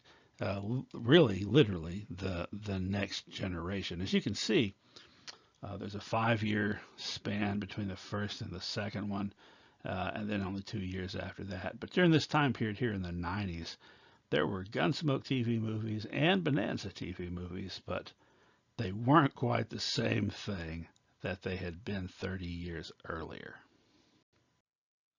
Let's begin with this first one, Bonanza: The Next Generation. What do you do when you lose Lorne Greene? Why, you bring in John Ireland, an old Western character actor. Bring him in as Ben Cartwright's older brother, Aaron Cartwright. The story is that Ben Cartwright has recently passed away, and his older brother, a retired sea captain, has come from New England to the Ponderosa to administer the estate, along with Little Joe's widow, Annabelle, or Annie. Wait, you say, Little Joe's widow? Well, we learn that Joe Cartwright, Little Joe, was killed charging up San Juan Hill with Teddy Roosevelt in 1898. So you have his wife Annie, and you've also got his son Benji, played by Michael Landon Jr. We will find out in the next movie that there's also a daughter, a younger sister of Benji. So, turns out Aaron Cartwright is not a very good businessman at all, and he gets taken. He gets hoodwinked by some people that are going to take part of the land, abuse the land, and so that has to be stopped. You'll notice there that you've got some characters that have no real connection to Bonanza, some actors there, like particularly John Amos, who is one of the people that works on the ranch. And you'll notice Robert Fuller, a little bit of age on him, but he's the same guy that was in Wagon Train and Laramie. He is brought in to be the foreman of the Ponderosa. So yeah, they don't have anybody that was on the show, but they got this one guy who was on almost literally every other show but Bonanza. You also have another character introduced named Josh, who winds up being the son that Haas never knew he had, illegitimate son. And we discover that Haas had passed away not of a blood clot and an embolism, which on the show they addressed the fact he died, but they didn't say how. He had actually died trying to rescue Josh's mother, his girlfriend, from drowning, and that's how he perished. So Josh is brought into the fray, and eventually they defeat the bad guys and save the Ponderosa. However, they don't get picked up as a series, and several years go by. Oh, by the way, we never find out whatever happened to Candy and the others, but we do discover what happened to nephew Will Cartwright and why he didn't have a share in the inheritance after Uncle Ben passed away. It turns out he had joined the cavalry and was killed in the Indian Wars, although they don't specify which one. But we know what really happened to him. Well, a few years go by and they decide to try it again. Another Bonanza TV movie, Bonanza The Return. So let's round up John Ireland to play um, Aaron Cartwright. Oops, he just died. So back to the drawing board. They wind up getting a whole new crew of people at the Ponderosa. So it turns out all the kids after the previous movie left and went on about their lives elsewhere, and the ranch is being run by employees, including Bronk Evans, played by the great character actor Ben Johnson, who is the foreman. No explanation of what happened to Robert Fuller. He may have gone and replaced Robert Horton as a lounge singer somewhere or something. I don't know. Also, Richard Roundtree, Shaft himself, as Jacob Briscoe, and Jack Elam, an old hand at westerns, as the cook, Buckshot. Well, once again, bad guys trying to get their hands on the Ponderosa. A call is sent out to the kids, by golly, get over here and save your family legacy. And here the kids come. We've got more kids this time. By the way, we learn that Benji has a little sister, Sarah, the kids of Joe Cartwright. We have a new actor playing Josh Cartwright, someone who actually looks like they could be the offspring of Hoss. And we get to meet Adam Cartwright Jr., or AC, who is from Australia and has a thick Australian accent. So I did this little family tree thing here so that you wouldn't have to. By the way, Dan Blocker's real son, Dirk Blocker, is in this one, but not as the son of Hoss, rather in a bit part as a reporter. I want to take a moment to say that none of these three TV movies lit up the audiences or the critics. But they tried again, 1995, and the whole crew basically from the previous movie is back in this one, except they've got a new actor playing Adam Cartwright Jr. They've also added Leonard Nimoy as Frank James. So the previous movie, by the way, the second movie was set in 1905. So if this is 2 years later, it's 1907. Frank James was around then. If Leonard Nimoy is Frank James, I like to think that William Shatner had been Jesse James. However, you've also got Dennis Farina from Law and Order and Crime Story as Charlie Siringo, the famous Pinkerton detective. So Dennis Farina always plays a detective, it seems like a detective or a mobster. And here he's playing a detective again who acts like a mobster. Actually, Charlie Siringo in this one is just a low-down, vicious person who has been upset that the one person he never caught was Frank James. So he's going to catch him now, bring him in, get revenge on him, bring him to justice, even though actually he has reformed. And in real life, he was never convicted of anything. And it turns out that Frank James, Frank Spock James, was good friends with Bronco, with Ben Johnson's character, that they had fought together in the Civil War, which means that old Bronco was one of Quantrill's raiders. And so he comes looking for sanctuary at the Ponderosa, and then there's, danger afoot in which Charlie Siringo even goes so far as to take Hoss's son Josh hostage.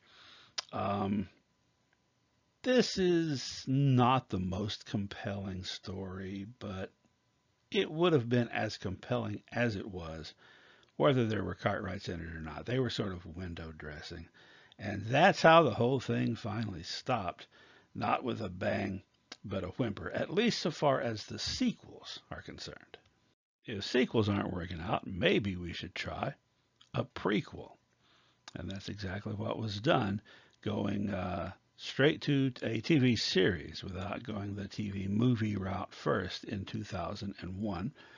The Ponderosa, The Adventure Before the Legend. This was actually developed by David Dortort, who was the person that created Bonanza to begin with, along with Beth Sullivan, who was the creator and executive producer of Dr. Quinn, Medicine Woman. The idea was to make this show a little bit less violent than the original Bonanza, fewer gunfights and stuff, more family drama, a little bit softer edges, and it was set 10 years before the beginning of the Bonanza TV show. So the TV show was supposed to start in 1859, so this is 1849. And Ben Cartwright and his sons are arriving at the beginning of the show at their new ranch in Nevada Territory, which is unfortunate because there was no such thing as Nevada Territory in 1849. It was still part of New Mexico, but you know, that's a minor thing. Anyway, so you've got Ben Cartwright and you've got little Joe, who's about 7 or 8 years old, and you got the other two boys who are teenagers. This one, I remember watching it, and it was enjoyable. I enjoyed watching it. It was no earth-shattering experience. I was kind of sad that it didn't last longer than one season, but there you have it. I would like to point out that despite the fact that these post-Gunsmoke shows are referred to as adult westerns, kids watch them too. They watch them with their parents, or they watch them by themselves, and also loved them and incorporated them into their play. Bonanza as much as any, and probably more than most, although there are a whole lot of Gunsmoke toys floating around out there in eBay land. As well as Have Gun Will Travel, and you'll be happy to see that the Paladin playset comes complete with Paladin and Hey Boy. In fact, it seemed like everybody was getting in on the act. You could even get yourself or your kid a sawed-off Winchester Josh Randall cap rifle. There are a lot of happy childhood memories among a lot of baby boomers who grew up during this time period watching these shows from the mid-50s through the 1960s, and in fact, all the way into the 70s, because the same thing holds true for a lot of Generation X kids like myself who were the children of those baby boomers and were still watching these shows when we grew up. In fact, when we're all kind of aging a little bit, but these shows, aged as they are, still have a shelf life. You can still find them, most of them, on television somewhere or streaming somewhere. Although I've noticed that when I watch Gunsmoke on Paramount Plus, as soon as the show starts, the volume increases about threefold. And I know it's because they figure it's really old people that are watching this. Anyway, I talk about this stuff in my classes to students who are 19 or 20 years old, and any given group of, say, 15 students, most of them have never watched one of these programs or even heard of them, let alone any other Western films. But there's always 2 or 3 that have, and that are even conversant in some of these series, because they watched them with their dad or their grandma, and they now have this nostalgic connection to it as well. All right, we have now brought both film and television westerns through their golden age to the dawn of 1960 over the course of these last 2 very long lecture videos. In the next very long lecture video, we'll see what happens next.